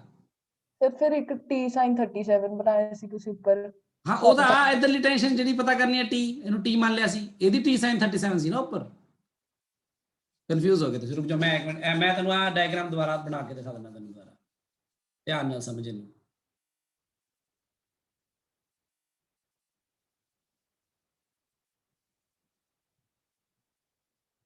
ਇਸ ਤਰ੍ਹਾਂ ਜਦੋਂ ਸਿਚੁਏਸ਼ਨ ਤੁਸੀਂ ਪੈਂਦੇ ਹੋ, ਬਾਰ-ਬਾਰ ਤੁਹਾਡੇ ਤੋਂ ਗਲਤੀਆਂ ਹੁੰਦੀਆਂ ਨੇ, ਤੇ ਤੁਸੀਂ ਗਲਤੀਆਂ ਤੋਂ ਫਿਰ ਸਿੱਖਦੇ ਹੋ। ਆ ਦੇਖ ਹੁਣ, ਸਭ ਤੋਂ ਪਹਿਲੀ ਗੱਲ ਤਾਂ ਇਹ, ਜਦੋਂ ਆਪਣੇ weight ਲਟਕਿਆ ਹੀ ਹੁੰਦਾ ਨਾ ਕੋਈ ਕਿਸੇ ਪਾਸੇ ਨੂੰ, ਤਾਂ ਆਪਾਂ ਇਸ ਜਗ੍ਹਾ ਤੇ ਜਿਹੜਾ ਫੋਰਸ ਲੈਣਾ, ਕਿਉਂਕਿ ਤੁਸੀਂ ਇੱਕ ਪੁਆਇੰਟ ਤੋਂ ਸੋਚਣਾ ਸ਼ੁਰੂ ਕਰਦੇ ਹੋ। ਲੈਮਿਸ ਥਿਊਰਮ ਤੁਸੀਂ ਐ ਸੋਚਦੇ ਹੋ ਵੀ ਆਹ ਫੋਰਸ F1 ਹੈ, ਆਹ ਫੋਰਸ F2 ਹੈ, ਤੇ ਆਹ ਫੋਰਸ F3 ਹੈ, ਤੁਸੀਂ ਐ ਸੋਚਦੇ ਹੋ ਇੱਕ ਪੁਆਇੰਟ ਤੋਂ, ਤੇ ਤੁਹਾਡੀ ਗੱਲ ਵੀ ਸਹੀ ਹੈ, ਤੇਰਾ ਸਵਾਲ ਵੀ ਜਾਇਜ਼ ਹੈ, ਮੈਂ ਤੁਹਾਨੂੰ ਦੱਸਦਾ ਹਾਂ। ਆਪਾਂ ਕੀ ਕਰਦੇ ਹਾਂ, ਆਪਾਂ ਕਹਿੰਦੇ ਵੀ ਦੇਖੋ ਜਿਹੜਾ ਆਹ 330 kg ਇਹਦਾ weight ਕਿੱਧਰ ਐਕਟ ਕਰੇਗਾ, ਨੀਚੇ ਨੂੰ ਐਕਟ ਕਰੇਗਾ ਕਿ ਨਹੀਂ, ਦੱਸ। Yes sir. 300 ਨਿਊਟਨ, ਤਾਂ ਇਹਦੇ weight ਨੂੰ ਬੈਲੈਂਸ ਕੌਣ ਕਰੂਗਾ, ਇਧਰਲੀ ਟੈਂਸ਼ਨ ਹੈ ਕਿ ਨਹੀਂ ਉੱਪਰ ਨੂੰ। ਹਾਂਜੀ ਇਹ 300 ਨਿਊਟਨ ਹੀ ਹੋਏਗੀ ਤਾਂ ਹੀ ਬੈਲੈਂਸ ਕਰੇ, ਨਹੀਂ ਤਾਂ ਬੈਲੈਂਸ ਕਰ ਨਹੀਂ ਸਕਦੀ, ਹੋਰ ਤਾਂ ਕੋਈ ਫੋਰਸ ਹੈ ਨਹੀਂ ਇਹਨੂੰ। Yes sir. ਆ ਜਿਹੜਾ 300 ਨਿਊਟਨ ਹੈ, ਇੱਥੇ ਇਹ ਟੈਂਸ਼ਨ ਇੱਕ ਪਾਸੇ ਤਾਂ ਲੱਗਦੀ ਨਹੀਂ ਹੈ, ਟੈਂਸ਼ਨ ਉੱਪਰੋਂ ਵੀ ਨੀਚੇ ਨੂੰ ਵੀ ਲੱਗ ਰਹੀ ਹੋਣੀ ਹੈ, ਤਾਂ ਟੈਂਸ਼ਨ ਇੱਥੋਂ ਇੱਥੇ ਨੂੰ ਵੀ ਲੱਗ ਰਹੀ ਹੋਣੀ, ਤੇ ਉਹ ਵੀ 300 ਨਿਊਟਨ ਹੀ ਹੋਏਗੀ ਕਿ ਨਹੀਂ। ਠੀਕ ਹੈ ਸਰ। ਕਿ ਆ ਟੈਂਸ਼ਨ ਦੋਨੋਂ ਪਾਸੇ ਲੱਗਦੀ ਨਾ ਕਿਸੇ ਧਾਗੇ 'ਚ, ਤਾਂ ਮੈਂ ਆ 300 ਨਿਊਟਨ ਦੀ ਬਜਾਏ ਸਿੱਧਾ ਹੀ ਆ 300 ਨਿਊਟਨ ਨੂੰ ਯੂਜ਼ ਕਰ ਲੈਣਾ ਕਈ ਵਾਰੀ। ਤੂੰ ਇੰਨਾ ਸੋਚ ਰਹੀ ਹੈ, ਐ ਸੋਚ ਲੈ। ਹੁਣ ਆ ਤੈਨੂੰ ਪਤਾ ਕਰਨ ਨੂੰ ਕਿਹਾ ਗਿਆ ਵਾ ਇੱਥੇ ਦੀ ਟੈਂਸ਼ਨ, ਤੂੰ ਇਹਨੂੰ ਇੱਧਰਲੀ ਟੀ ਮੰਨ ਲਾ, ਤਾਂ ਉਸ ਟੀ ਦੇ ਫਿਰ ਕੰਪੋਨੈਂਟ ਬਣਾਏ ਇੱਧਰ ਨੂੰ ਤੇ ਇੱਕ ਉੱਪਰ ਨੂੰ। ਜਿਹੜਾ ਇੱਧਰਲਾ ਕੰਪੋਨੈਂਟ ਆ ਜੋ ਵੀ ਉਹਦਾ ਆਏਗਾ ਉਹ ਇਹਦੇ ਬਰਾਬਰ ਆਏਗਾ ਫੋਰਸ, ਤੇ ਉੱਪਰਲਾ ਕੰਪੋਨੈਂਟ ਆਏਗਾ ਉਹ ਨੀਚੇ ਵਾਲੇ ਦੇ ਬਰਾਬਰ ਆਏਗਾ, 300 ਨਿਊਟਨ ਦੇ ਬਰਾਬਰ। ਉਹ ਕੀਤਾ ਮੈਂ, ਠੀਕ ਹੈ ਗੱਲ। cos थीटा वाला कितना ਕੱਢਿਆ ਤੁਸੀਂ? ਕੀ ਇਹਦਾ ਕੰਪੋਨੈਂਟ cos थीटा ਦਾ? cos ਥੀਟਾ ਦਾ ਕੀ ਵੈਲਿਊ? ਹਾਂਜੀ ਸਰ, ਨਹੀਂ ਸਰ, ਜਿਹੜਾ ਤੁਸੀਂ ਕੰਪੋਨੈਂਟ ਬਣਾਇਆ t cos थीटा ਦਾ, ਉਹਦੀ ਵੈਲਿਊ ਕਿੱਦਾਂ ਕੱਢੀ ਹੈ? ਇੱਧਰ ਨੂੰ ਮੈਂ ਬਣਾਇਆ ਮੰਨ ਲਾ, ਠੀਕ ਹੈ, ਆ 37 ਆ ਵੀ 37 ਹੈ, ਹਾਂਜੀ ਸਰ। cos 37 ਡਿਗਰੀ ਹੋ ਗਿਆ ਨਾ ਇਹ, ਇੱਧਰ ਨੂੰ ਸੀਗਾ ਨਾ t ਜਿਹੜਾ ਪਤਾ ਕਰ, ਤੇ ਇਹਦਾ ਇੱਕ ਇਹਦਾ ਕੰਪੋਨੈਂਟ ਉੱਪਰ ਨੂੰ ਵੀ ਹੋਏਗਾ ਨਾ। ਹਾਂਜੀ ਸਰ। t sin 37। ਹਾਂਜੀ ਹੁਣ ਇਹਦੀ ਲੋੜ ਹੀ ਨਹੀਂ ਮੈਨੂੰ, ਮੈਂ ਤਾਂ t ਪਤਾ ਕਰਨਾ, t ਮੈਨੂੰ ਇਹਨਾਂ ਨੂੰ ਇਕੁਏਟ ਕਰਕੇ ਮਿਲ ਜਾਣਾ ਕਿ ਨਹੀਂ। ਉੱਪਰ ਵਾਲੇ ਨੂੰ ਤੇ ਨੀਚੇ ਵਾਲੇ ਨੂੰ, ਫੋਰਸ ਜਿਹੜਾ ਉੱਪਰ ਨੂੰ ਲੱਗ ਰਿਹਾ ਉਹ ਨੀਚੇ ਵਾਲੇ ਦੇ ਬਰਾਬਰ ਹੋਏਗਾ। ਸਰ ਇਹਦੇ ਚ B ਕੋਈ ਆਬਜੈਕਟ ਹੈ? B ਇੱਕ ਪੁਆਇੰਟ ਹੈ, ਨੋਟ ਹੈ ਜਿੱਥੇ ਉਹ ਬਣਿਆ ਹੋਇਆ, ਤੇ ਆ ਜਿਹੜਾ ਥ੍ਰੈਡ ਨਹੀਂ, ਇਹ ਰੋਡ ਹੈ। ਆਬਵੀਅਸਲੀ ਤੁਹਾਨੂੰ ਇਹ ਗੱਲ ਸਮਝਣੀ ਚਾਹੀਦੀ ਹੈ, ਇਹ ਰੋਡ ਹੈ ਕੋਈ, this can't be a string, है ना। string हो ही नहीं सकता, ये क्यों हो सकता? ਨਹੀਂ पर इन्होंने टेंशन नहीं लेनी, इस गल की लैनी नहीं, मतलब हेडेक भी नहीं लैनी। इस तरह के क्वेश्चन जिवें इस तरह की कोई चीज़ां होणगियां तां उन्हां नूं यही पुछया जांदा वा, आप पुछया कि एज टेंशन पुछी गई है, तुहानूं दसदी आपां बस। ये औखा लग रहा सर एक चीज समझ नहीं आई। हाँ जी हाँ जी। ਸਰ ਜਿਹੜੀ BC ਦੀ ਟੈਂਸ਼ਨ ਆ ਉਹ T sin 37 ਦੇ ਇਕੁਅਲ ਕਿਦਾਂ ਹੀ ਸਰ? ਉਹਦੀ ਟੈਂਸ਼ਨ ਦੋਨਾਂ ਦੇ ਵੈਕਟਰ ਦੇ ਰਿਜ਼ਲਟੈਂਟ ਦੇ ਇਕੁਅਲ ਨਹੀਂ ਹੋਣੀ ਚਾਹੀਦੀ? ਹਾਂ ਇਹਦੀ ਟੈਂਸ਼ਨ ਤਾਂ T ਹੀ ਹੈ ਨਾ। ਹਾਂਜੀ ਸਰ। ਮੈਂ ਇਹਨੂੰ T ਹੀ ਲੈ ਰਿਹਾ, ਮੈਂ T sin 37 ਦੇ ਬਰਾਬਰ ਨਹੀਂ ਆਈ, ਬਲਕਿ T sin 37 ਡਿਗਰੀ ਜੋ ਵੀ ਹੋਏਗਾ ਉਹ 300 ਦੇ ਬਰਾਬਰ ਜ਼ਰੂਰ ਹੋਏਗਾ। ਤਾਂ ਇੱਥੋਂ T ਪਤਾ ਡਿਵਾਈਡ ਕਰਕੇ। Okay sir. तो तैन तो आही T मिले ना, तैन तो T की वैल्यू मिली है। Okay sir. T sin 37 थोड़ी कह रहे मैं आंसर है तेरा, this is not your answer, your answer is T only. Okay sir. T sin 37 ਨੂੰ ਤੁਸੀਂ ਇਕੁਏਟ ਕਰੋਗੇ 300 ਨਿਊਟਨ ਦੇ ਨਾਲ। ਸਰ ਇਹ ਜਿਹੜੀ ਤੁਸੀਂ ਡਾਇਗਰਾਮ ਹੈ ਇਹਦੇ ਅਕੋਰਡਿੰਗ ਉੱਪਰ ਦੋ ਫੋਰਸਿਸ ਲੱਗ ਰਹੀਆਂ ਤੇ ਨੀਚੇ ਇੱਕ। ਉੱਪਰ ਕਿੱਥੇ ਦੋ ਲੱਗ ਰਹੀਆਂ ਦੱਸ? ਸਰ ਇੱਕ T sin 37 ਤੇ 300। ਇਹ 300 ਕਿੱਥੇ ਲੱਗ ਰਹੀ ਹੈ? 300 ਸਰ ਉੱਪਰ ਸਟ੍ਰਿੰਗ। ਉੱਪਰ ਨੀਚੇ ਨਹੀਂ ਦੇਖੀਦਾ, ਉਸ ਆਬਜੈਕਟ ਦੇ ਦੇਖੋ। ਫ੍ਰੀ ਬੋਡੀ ਡਾਇਗਰਾਮ ਕਿਉਂ ਕੀਤੇ ਆਪਾਂ? ਕਿਸੇ ਇੱਕ ਆਬਜੈਕਟ ਬਾਰੇ ਸੋਚਣਾ ਨਾ ਤੂੰ। ਹੁਣ ਆ 300 ਨਿਊਟਨ ਜਿਹੜਾ ਆ ਟੈਂਸ਼ਨ ਆ ਇਹ ਇਸ ਆਬਜੈਕਟ ਨੂੰ ਲੱਗ ਰਹੀ ਆ, ਦੇਖ ਇਹਨੂੰ ਤੇ ਇਹਨੂੰ ਤਾਂ ਦੋ ਹੀ ਫੋਰਸ ਆ। ਇੱਥੇ ਕਿੱਥੇ ਲੈਮਿਸ ਥਿਊਰਮ ਲਗਾਏਗੀ ਤੂੰ ਦੱਸ ਮੈਨੂੰ? ਦੋ ਤਾਂ ਫੋਰਸ ਲੱਗ ਰਹੇ ਨੇ ਉਹਨੂੰ, ਇੱਕ ਉੱਪਰ ਇੱਕ ਨੀਚੇ, ਤੇ ਦੋਨੋਂ ਬਰਾਬਰ ਨੇ। ਲੈਮਿਸ ਥਿਊਰਮ ਉੱਥੇ ਲਗਾ ਰਿਹਾ ਮੈਂ ਜਿੱਥੇ ਤਿੰਨ ਫੋਰਸਸ ਲੱਗ ਰਹੇ ਹਨ, ਉਹ B ਪੁਆਇੰਟ ਤੇ ਲੱਗ ਰਹੇ ਨੇ। ਤੇ B ਪੁਆਇੰਟ ਤੇ ਆ 300 ਨਿਊਟਨ ਥੋੜੀ ਲੱਗ ਰਿਹਾ, B ਪੁਆਇੰਟ ਤੇ ਆ ਨੀਚੇ ਨੂੰ 300 ਨਿਊਟਨ ਲੱਗ ਰਿਹਾ। ਜ਼ੀਰੋ ਤੋਂ ਇਕੁਏਟ ਕਰ ਰਹੀ ਉੱਪਰਲੇ ਫੋਰਸ ਨਾਲ, ਤਿੰਨ ਫੋਰਸ ਕਿਵੇਂ ਹੋਗੀ ਫਿਰ? ਦੋ ਫੋਰਸ ਕਿਵੇਂ ਉੱਪਰ ਨੂੰ? ਸਰ ਠੀਕ ਹੈ, ਆਪਾਂ ਦੋਨਾਂ ਨੂੰ ਅਲੱਗ-ਅਲੱਗ ਲੈਣਾ ਹੈ, ਮੈਂ ਇਕੱਠੇ ਲੈ ਰਹੀ ਸੀ। ਦੇਖੋ ਮੇਰੀ ਗੱਲ ਸੁਣੋ, अब मैं यही कह रहा ਤੁਹਾਨੂੰ, ਇਸ ਤਰ੍ਹਾਂ ਬਹੁਤ ਸਾਰੇ ਜਗ੍ਹਾ ਤੇ ਤੁਹਾਨੂੰ ਸਿਚੁਏਸ਼ਨਸ ਹੋ ਸਕਦੀਆਂ ਨੇ ਕਿ ਮੰਨ ਲਾ ਇੱਥੇ ਦੇਖ, ਇੱਥੇ ਇੱਕ ਆਬਜੈਕਟ A ਹੈ, ਇੱਥੇ ਇੱਕ ਆਬਜੈਕਟ B ਹੈ, ਇੱਥੇ ਇੱਕ C ਹੈ, ਇੱਥੇ ਵੀ ਟੈਂਸ਼ਨ ਹੈ, ਇੱਥੇ ਵੀ ਟੈਂਸ਼ਨ ਹੈ, ਹਨਾ? ਤੇ ਤੂੰ C ਪੁਆਇੰਟ ਨੂੰ ਡਿਸਕਸ ਕਰੇਂਗੇ, ਤੂੰ ਕਹੇਗਾ ਆ ਦੇਖੋ ਆ ਵੀ ਫੋਰਸ ਉੱਪਰ ਲੱਗ ਰਿਹਾ, ਆ ਵੀ ਫੋਰਸ ਉੱਪਰ ਲੱਗ ਰਿਹਾ, ਇਹ ਥੋੜੀ ਹੋਊਗਾ। ਸਰ ਹਾਂਜੀ C ਨੂੰ ਤਾਂ ਆ ਹੀ ਲੱਗ ਰਿਹਾ, ਇੱਕੋ ਹੀ ਫੋਰਸ ਲੱਗ ਰਿਹਾ ਨੀਚੇ ਨੂੰ, ਬਸ ਹੋਰ ਕੋਈ ਨਹੀਂ ਲੱਗ ਰਿਹਾ C ਨੂੰ ਫੋਰਸ ਇਸ ਜਗ੍ਹਾ ਤੇ ਜਿਹੜਾ ਮੈਂ ਦਿਖਾ ਰਿਹਾ। ਜੇ C ਨੂੰ ਉੱਪਰ ਵੀ ਕਿਸੇ ਨੇ ਬੰਨਿਆ ਹੋਇਆ ਕੁਝ ਕੀਤਾ ਆ ਤਾਂ ਇੱਥੇ ਇੱਕ ਫੋਰਸ ਲੱਗ ਰਿਹਾ, ਆ ਫੋਰਸ ਤੇ ਆ ਫੋਰਸ, ਆ ਦੋ ਲੱਗ ਰਹੇ ਨੇ ਬਸ C ਨੂੰ, ਆ ਥੋੜੀ ਲੱਗ ਰਹੇ ਨੇ ਉੱਪਰ ਨੂੰ ਲੱਗਣ ਵਾਲੇ ਸਾਰੇ। ਸਰ ਸਮਝ ਆ ਗਿਆ, ਠੀਕ ਹੈ। ਠੀਕ ਹੈ, ਕਿਸੇ ਇੱਕ ਆਬਜੈਕਟ ਨੂੰ ਅਲੱਗ ਕਰਕੇ ਦੇਖੋ, ਸਿਰਫ ਉਹਨੂੰ ਦੇਖੋ, ਉਹਨੂੰ ਲੱਗਣ ਵਾਲੇ ਫੋਰਸਸ ਦੇਖੋ। ਤੇ ਇਹਨਾਂ ਚੀਜ਼ਾਂ ਨੂੰ, ਆ ਗੱਲ ਤੇਰਾ ਬਿਲਕੁਲ ਜਾਇਜ਼ ਸਵਾਲ ਸੀ ਕਿ ਇੱਥੇ ਵੀ ਇੱਥੇ ਲੱਗ ਰਿਹਾ 300 ਨਿਊਟਨ ਤੇ ਮੈਂ ਇਸ 300 ਨਿਊਟਨ ਨੂੰ ਐਸ ਸੱਚ ਚੱਕ ਕੇ ਇੱਥੇ ਲੈ ਲਿਆ 300 ਨਿਊਟਨ। ਉਹ 300 ਨਿਊਟਨ ਮੈਂ ਕਿਉਂ ਲੈ ਲਿਆ? ਉਹਦਾ ਕਾਰਨ ਸੀਗਾ ਕਿ ਇਸ ਨੂੰ ਬੈਲੈਂਸ ਕਰਨ ਲਈ ਇੱਥੇ ਟੈਂਸ਼ਨ ਹੈਗੀ ਹੈ 300 ਨਿਊਟਨ, ਤੇ ਉਹੀ 300 ਨਿਊਟਨ ਟੈਂਸ਼ਨ ਦਾ ਰਿਐਕਸ਼ਨ ਇੱਥੇ ਨਾਲ ਆ ਇਹਨੂੰ ਮੈਂ ਹਟਾਤਾ ਤੇ ਆ ਇਹਨੂੰ ਲੈ ਲਿਆ ਇੱਥੇ। ਠੀਕ ਹੈ ਗੱਲ? ਹੁਣ ਸ਼ੁਭਮ? ਹਾਂਜੀ यस सर। ਹੁਣ ਇਹ ਗੱਲਾਂ ਧਿਆਨ ਰੱਖਿਓ ਕਿਉਂਕਿ ਦੇਖੋ ਟੈਸਟ ਵਿੱਚ ਤੁਹਾਡੇ ਮਾਰਕਸ ਕਿੰਨੇ ਆਏ ਮੈਟਰ ਨਹੀਂ ਕਰਦਾ, ਪਰ ਇਹ ਮੈਟਰ ਜ਼ਰੂਰ ਕਰਦਾ ਹੈ ਕਿ ਟੈਸਟ ਹੋਣ ਤੋਂ ਬਾਅਦ ਜਿੰਨੀਆਂ ਵੀ ਗਲਤੀਆਂ ਤੁਹਾਡੀਆਂ ਸੀਗੀਆਂ ਉਹ ਗਲਤੀਆਂ ਤੁਸੀਂ ਸੋਲਵ ਕਰ ਲਈਆਂ ਕਿ ਨਹੀਂ, ਹੁਣ ਤੁਹਾਨੂੰ ਆਉਂਦੀਆਂ ਨੇ ਕਿ ਨਹੀਂ, ਇਸ ਲਈ ਥੋੜਾ ਡਿਸਕਸ ਕਰ ਰਹੇ ਮੈਂ। ਇੱਕ ਟੈਸਟ ਡੇਟ ਮੈਨੂੰ ਲੱਗਦਾ ਗਲਤ ਲਿਖ ਦਿੱਤੀ ਹੈ ਉਹਨੇ, ਜਿੱਥੇ 19 ਸਤੰਬਰ ਲਿਖਿਆ ਹੈ।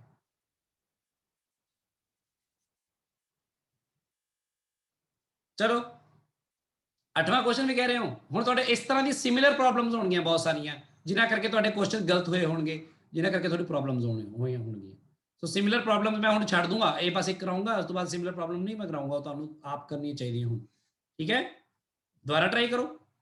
ਠੀਕ ਹੈ, ਇਹ ਚ ਕੀ ਹੈ? T1 ਪਤਾ ਕਰਨੀ ਹੈ, ਇਨ ਸਟ੍ਰਿੰਗ AB ਆ T1 ਪਤਾ ਕਰਨੀ ਹੈ। T1 ਦੀ ਦਿਸ਼ਾ ਦਾ ਪਤਾ ਨਾ ਕਿੱਧਰ ਨੂੰ ਹੈ, ਉੱਪਰ ਨੂੰ ਹੈ, ਹਨਾ? ਹੁਣ ਦੇਖੋ ਨਹੀਂ ਨੀਚੇ ਨੂੰ, ਹਾਂ ਹੋਏਗੀ ਨੀਚੇ ਨੂੰ ਵੀ, ਨੀਚੇ ਨੂੰ ਇਸ ਨੋਟ ਨੂੰ ਲੱਗੇਗਾ ਫੋਰਸ, ਇੱਧਰ ਆ ਜਿੱਥੇ ਬੰਨਿਆ ਹੈ ਨਾ ਉਹਨੂੰ ਖਿੱਚ ਪਏਗੀ ਇੱਧਰ ਨੂੰ, ਜਿਹਦੇ ਕਰਕੇ ਉਹ ਟੁੱਟ ਸਕਦਾ ਆ। ਨੱਟ ਨੁੱਟ ਜਾ ਵੀ ਲਾਇਆ ਹੋਣਾ, ਉਹਨੂੰ ਬੰਨਿਆ ਹੋਣਾ, ਗੱਠ ਲਾਈ ਹੋਣੀ ਆ, ਤਾਂ ਆਪਾਂ ਆਹ ਵਾਲੀ ਟੈਂਸ਼ਨ ਕੰਸੀਡਰ ਕਰਾਂਗੇ। ਸਿਰਫ ਆਹ ਟੈਂਸ਼ਨ T1 ਹੈ ਆਪਣੇ ਲਈ, ਕਿਉਂਕਿ ਉਹ ਵੀ T1 ਹੀ ਹੈ, ਪਰ ਆਹ T1 ਲਵਾਂਗੇ ਜਿਹੜੀ ਇੱਥੋਂ ਉੱਪਰ ਨੂੰ ਲੱਗ ਰਹੀ ਹੈ। T2 ਇੱਧਰ ਨੂੰ ਲੱਗ ਰਹੀ ਹੈ। ਚਾਹੀਦਾ ਕੀ ਹੈ ਹੁਣ? ਆਹ ਪੁਆਇੰਟ ਤੇ ਦੇਖੋ, ਆਹ ਪੁਆਇੰਟ ਤੇ ਕਿੰਨਾ ਉਹ ਲੱਗ ਰਿਹਾ ਟੋਟਲ ਤੁਹਾਨੂੰ ਪਤਾ। ਇੱਥੇ ਟੈਂਸ਼ਨ ਮੰਨ ਲਓ ਇਸ ਜਗ੍ਹਾ ਤੇ 10 ਕਿਲੋ ਵਾਲੇ ਕਰਕੇ ਟੈਂਸ਼ਨ ਮੰਨ ਲਓ ਹੈਗੀ T1, ਇੱਥੇ T ਮੰਨ ਲਓ, ਤੇ ਇੱਥੇ ਵੀ T ਹੋਏਗੀ, ਪੱਕੀ ਗੱਲ ਹੈ ਨਾ? ਤਾਂ ਇਹਦਾ ਜੇ ਰਿਐਕਸ਼ਨ ਦੇਖਿਆ ਜਾਵੇ ਤਾਂ ਰਿਐਕਸ਼ਨ ਇਹਦਾ ਕਿੱਧਰ ਹੋਏਗਾ? ਉਹ ਵੀ T ਹੋਏਗਾ, ਇੱਧਰ ਨੂੰ ਤੇ ਇੱਧਰ ਨੂੰ। ਇਹਨਾਂ ਦੋਨਾਂ ਦਾ ਰਿਐਕਸ਼ਨ ਫਿਰ ਇੱਧਰ ਨੂੰ ਹੋਏਗਾ, ਹਨਾ? ਜਾਂ ਇਹਨਾਂ ਦੋਨਾਂ ਨੂੰ ਮਿਲਾ ਕੇ ਆਪਾਂ ਕਹਿ ਦਿੰਦੇ ਇੱਥੇ ਇਸ ਪੁਆਇੰਟ ਤੇ ਕਿੰਨੀ ਨੀਚੇ ਨੂੰ ਲੱਗੇਗੀ? 2T, ਹਨਾ? T1 2t ਵੀ ਪਤਾ ਹੀ ਲੱਗ ਜੂਗੀ ਤੁਹਾਨੂੰ। ਆ ਦੇਖੋ ਇੱਥੋਂ ਆ ਟੀ ਕਿੰਨੀ ਹੋਏਗੀ? ਇਹ 100 ਹੋਏਗੀ यस यस सर। ਤੇ ਫਿਰ ਆ ਕਿੰਨੀ ਹੋ ਰਹੀ? 200 ਹੋ ਰਹੀ। ਸੋ ਬੇਸਿਕਲੀ B ਪੁਆਇੰਟ ਦੇਖਿਆ ਹੋਇਆ ਨੀਚੇ ਨੂੰ 200, ਇਧਰ ਨੂੰ T1, ਇਧਰ ਨੂੰ T2। एंगल देख लो, एंगल कितना देखो। हाँ जी बोलो। सर हमने t इज इक्वल टू 100 कैसे ले लिया सर? वो तो सर हमें गिवन नहीं है कि सर इक्विलिब्रियम में सर। वो हमें क्या गिवन नहीं है सर हमें गिवन तो है नहीं सर कि रेस्ट पे है सर ये सिस्टम। आप बताओ ये रेस्ट पे होएगा कि नहीं? आप सोचो, बताओ। सर ये इनएक्सटेंसिबल स्ट्रिंग है। Yes sir. ये तो स्ट्रिंग नहीं बढ़ सकती, इसकी लंबाई नहीं बढ़ सकती, ठीक है। Yes sir. इसकी भी लंबाई नहीं बढ़ सकती, ठीक है। यहाँ ये बांध दी गई है, ये देखो, ये दिखाया ना उन्होंने सरफेस। Yes sir. ये भी नहीं बढ़ सकती स्ट्रिंग, जितनी बड़ी उतनी बड़ी रहेगी। तो बताओ ये 10 किलो वाला जो है ब्लॉक, ये मूव कर सकता है? सोचो, कोई स्ट्रिंग भी बढ़ नहीं सकती, किसी स्ट्रिंग की लंबाई नहीं बढ़ सकती। बोलो, है कोई फ्री है यहां से वो मूव कर सकते? No sir. सोचो, है ना, सोचना चाहिए। उधर से भी बांधा हुआ है, उधर से बांधा हुआ, उसमें वो पुली बांधी है, उस पुली के ऊपर से एक 10 किलो का मास लगा के लटका दिया, वो लटका ही पड़ा रहेगा, वो बढ़ ही नहीं सकता। उसकी एक्सेलरेशन पक्की बात है, कितनी होगी? 0। ठीक है बात? Yes sir. तो ये 200 न्यूटन, ये मैंने यहाँ से दोनों टेंशनें इकट्ठी की और इस पॉइंट पर लग रही है इन दोनों का रिएक्शन ना। तो बेसिकली यहाँ पे कितना आ गया? 200 न्यूटन और ये टी, और यहाँ से एंगल देख लो। अब आप, ये 53 था, तो ऐसा करो इसको थोड़ा बढ़ा लो। ये 53 था तो ये 37 आएगा, है ना? Yes sir. Yes sir. मैंने ना एंगल असल में T1 पता करनी है, तो 200 के अगेंस्ट वाला एंगल, हाँ 37 है, ये 37 है, तो ये कितना आएगा? 53 वो आधा 90 आएगा, है ना? Yes sir. Yes sir. 90 आ गया सीधा। 3 गिवन तो है, 90 गिवन है। गिवन है, और उन्होंने बनाया। यस सर, वो देखो ठीक है, बनाया हुआ है। उन्होंने बनाया आया। चलो चलो ਉਹਦਾ ਹੀ ਆਪਾਂ ਦੇਖ ਲਿਆ। ਤੇ ਆ ਐਂਗਲ ਵੀ ਪਤਾ ਕਰ ਲਈਏ। T1 ਪਤਾ ਕਰਨਾ ਨਾ, ਉਹਦੇ ਖਿਲਾਫ ਵਾਲਾ ਐਂਗਲ ਪਤਾ ਹੋਵੇ। ਇਹਦੇ ਲਈ ਆ यस सर। ਤੇ ਆ 53 ਹੈ, ਤਾਂ ਆ ਕਿੰਨਾ ਹੋਊਗਾ? 90 प्लस 37। हाँ वो भी ठीक है। या आ एंगल तो आप पता कर लो, है ना? Yes sir. 90 प्लस 37 कह लो ਇਹਨੂੰ। ਦੇਖੋ ਨਾ ਕਿੱਥੋਂ ਵੀ ਆ ਸਕਦਾ। ਜਾਂ ਇਹਨੂੰ 180 ਮਾਈਨਸ 53 ਕਹ ਲਓ, ਇੱਕੋ ਗੱਲ ਹੀ ਬਣ ਗਈ ਨਾ। Yes sir. 53 ਕੱਢ ਕੇ ਇਹਦੋਂ 180 ਮਾਈਨਸ ਕਰ ਲਓ, ਤੁਹਾਡੀ ਮਰਜ਼ੀ ਹੈ। ਤਾਂ ਤੁਸੀਂ ਕਿਵੇਂ ਲਿਖੋਗੇ ਇਕੁਏਸ਼ਨ ਨੂੰ? ਆ T1 ਪਤਾ ਕਰਨਾ ਹੈ ਜੋ, ਬਟਾ sine of angle against it. Yes sir. 180 minus 53। हाँ 180 माइनस 53 कर लो, तो साइन 53 डिग्री आ गया सीधे सीधे ही। Yes sir. 180 minus theta sine वही ਹੁੰਦਾ ਨਾ। Yes sir. ਇਹਨੂੰ ਨਾ ਲਓ, ਇਹਦੀ ਕੀ ਲੋੜ ਆਪਾਂ ਨੂੰ? ਆਪਾਂ ਉਹ ਲਈ ਨੋਨ ਵੈਲਿਊ ਹੈ साइन 90 डिग्री 200। 1 है ਤੇ साइन 53 डिग्री ਨੂੰ ਗੁਣਾ ਕਰੋ। ਇੱਥੇ ਕਿੰਨਾ ਆਏਗਾ? 4/5 है ना? 160 न्यूटन। यस सर, 4/5 होता है। 160 न्यूटन। Yes sir. वैभव समझ में आई बात? Sir yes sir. हाँ जी, सर ਇਹਦੇ ਕੰਪੋਨੈਂਟਸ ਬਣਾ ਕੇ ਵੀ ਤਾਂ ਕਰ ਸਕਦੇ ਆ ਨਾ। ठीक बना के ਕੰਪੋਨੈਂਟਸ ਬਣਾ ਕੇ बिल्कुल बिल्कुल कर सकते हैं। T1 ਦੇ ਕੰਪੋਨੈਂਟ ਬਣਾ ਦੇ ਉੱਪਰ ਨੂੰ, ਇੱਕ ਇੱਧਰ ਨੂੰ। T2 ਤੇ ਵੀ ਬਣਾ ਦੇਗਾ ਨਾ, ਉੱਪਰ ਨੂੰ, ਫਿਰ ਇੱਧਰ ਨੂੰ, ਫਿਰ ਉਹਨੂੰ ਇਹਦੇ ਨਾਲ ਬੈਲੈਂਸ ਕਰੇਗਾ, ਇਹਨੂੰ ਆਪਸ ਵਿੱਚ ਬੈਲੈਂਸ ਕਰੇਗਾ, ਠੀਕ ਹੈ ਨਾ? ਉਹਦੇ ਨਾਲ ਕੀ ਇਕੁਏਸ਼ਨਾਂ ਜ਼ਿਆਦਾ ਬਣ ਜਾਣਗੀਆਂ, ਤੇਰਾ ਕੰਮ ਲੰਬਾ ਹੋ ਜਾਊਗਾ। ਇਸ ਕੁਐਸਚਨ 'ਚ ਕੰਪੋਨੈਂਟ ਬਣਾਉਣ ਨਾਲੋਂ ਜ਼ਿਆਦਾ ਚੰਗਾ ਆ ਕਿ ਤੁਸੀਂ ਲੈਮਿਜ਼ ਲਗਾਓ ਸਿੱਧੀ, ਤੇ ਉਹਦੇ ਇਕੁਏਸ਼ਨ ਬਣਾ ਕੇ ਹੋ ਜਾਏਗਾ ਨਾ। हाँ बना के हो जाएगा, मैं कह रहा बना के हो जाएगा, मैं तेन गलत नहीं कह रहा, पर मैं कह रहा कि लंबा होएगा थोड़ा कम।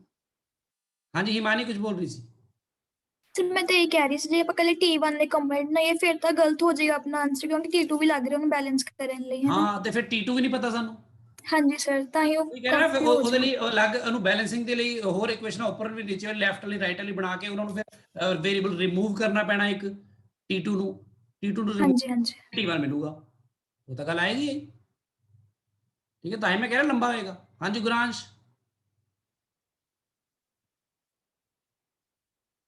चलो मैं अगला पेज देख लूँगा, क्योंकि मैं थोड़ी ना असाइनमेंट ओवली भी डिस्कस करनी है आज ही थोड़ी जी, ताकि थोड़ा आगे एक सवाल वधिया तरह हो। हाँ जी बोलो, जल्दी बोलो। Sir 9th question. 9th question च की है, ਇਹਦੇ ਵਿੱਚ ਦੇਖ ਲੈਂਦੇ ਆ। maximum force F that can be applied so that there will be no negative relative slipping between the blocks. So uh smooth है, ठीक है ना। आप F पता करना जिन्ना का अप्लाई कर सकते कि स्लिपिंग ना होवे, ठीक है जी। हाँ जी सर। इतने लिमिटिंग फ्रिक्शन पता कर लो पहला। लिमिटिंग फ्रिक्शन कितना आएगा, हाफ इंटू 100, हाँ जी। yes 50 न्यूटन का लिमिटिंग फ्रिक्शन हो गया, हाँ जी सर। ठीक है। ਤੇ ਆਪਾਂ ਜੇ ਇਹਦੇ ਵਿੱਚ ਕਿਸੇ ਵੀ ਮੂਮੈਂਟ ਤੇ ਮੰਨ ਲਓ ਜੇ F ਅਪਲਾਈ ਕਰਦੇ ਵੀ ਆ ਤਾਂ ਇੱਥੇ ਫ੍ਰਿਕਸ਼ਨ ਅਪਲਾਈ ਕਰੀਏ ਤਾਂ ਫ੍ਰਿਕਸ਼ਨ ਤੁਹਾਨੂੰ ਪਤਾ 10 kg ਨੂੰ ਕਿੱਧਰ ਨੂੰ ਲੱਗੇਗਾ, ਪਿੱਛੇ ਨੂੰ। ਪਿੱਛੇ ਨੂੰ ਲੱਗੇਗਾ। ਸੋ ਇਕੁਏਸ਼ਨ ਕੀ ਬਣੇਗੀ ਤੁਹਾਡੀ, F - F ਹੈ ਨਾ, ਇਜ਼ ਇਕੁਅਲ ਟੂ ਮੰਨ ਲਓ ਐਕਸਲਰੇਸ਼ਨ ਪੂਰੇ ਸਿਸਟਮ ਦੀ ਕਿੰਨੀ ਹੈ ਆਪਾਂ ਮੰਨ ਲੈਂਦੇ ਨਾ A, ਐਕਸਲਰੇਸ਼ਨ हाँ जी। A ਹੈ ਤਾਂ ਕਿੰਨੀ ਬਣ ਜਾਏਗੀ 10A। हाँ जी। ਤੇ ਦੂਜੇ ਲਈ ਕੀ ਬਣੇਗਾ, F is equal 20A yes sir. है ना, F हाँ इक्वल जी। 20 बनेगी। ਤੇ ਇਹਨਾਂ ਦੀ ਕਾਮਨ ਐਕਸਲ ਕਰੋ ਇਹਨੂੰ ਆਪਸ ਚ ਕੀ ਆ ਜਾਏਗਾ, F ਇਕੁਅਲ ਟੂ ਕਿੰਨਾ ਆ ਗਿਆ 30A, हाँ जी। A ਕਿੰਨਾ ਆ ਗਿਆ F/30, यस सर। ਠੀਕ ਹੈ। ਸੋ F/30 ਆ ਗਿਆ ਇਹ। ਹੁਣ ਜੇ F/30 ਨੂੰ ਇੱਥੇ ਅਪਲਾਈ ਕਰਾਂ, F ਕਿੰਨਾ ਆ ਗਿਆ, ਇਹੀ ਕਰਦੇ ਸੀ ਨਾ ਆਪਾਂ, ਕਿੰਨਾ ਆ ਗਿਆ 2F/3। हाँ जी सर।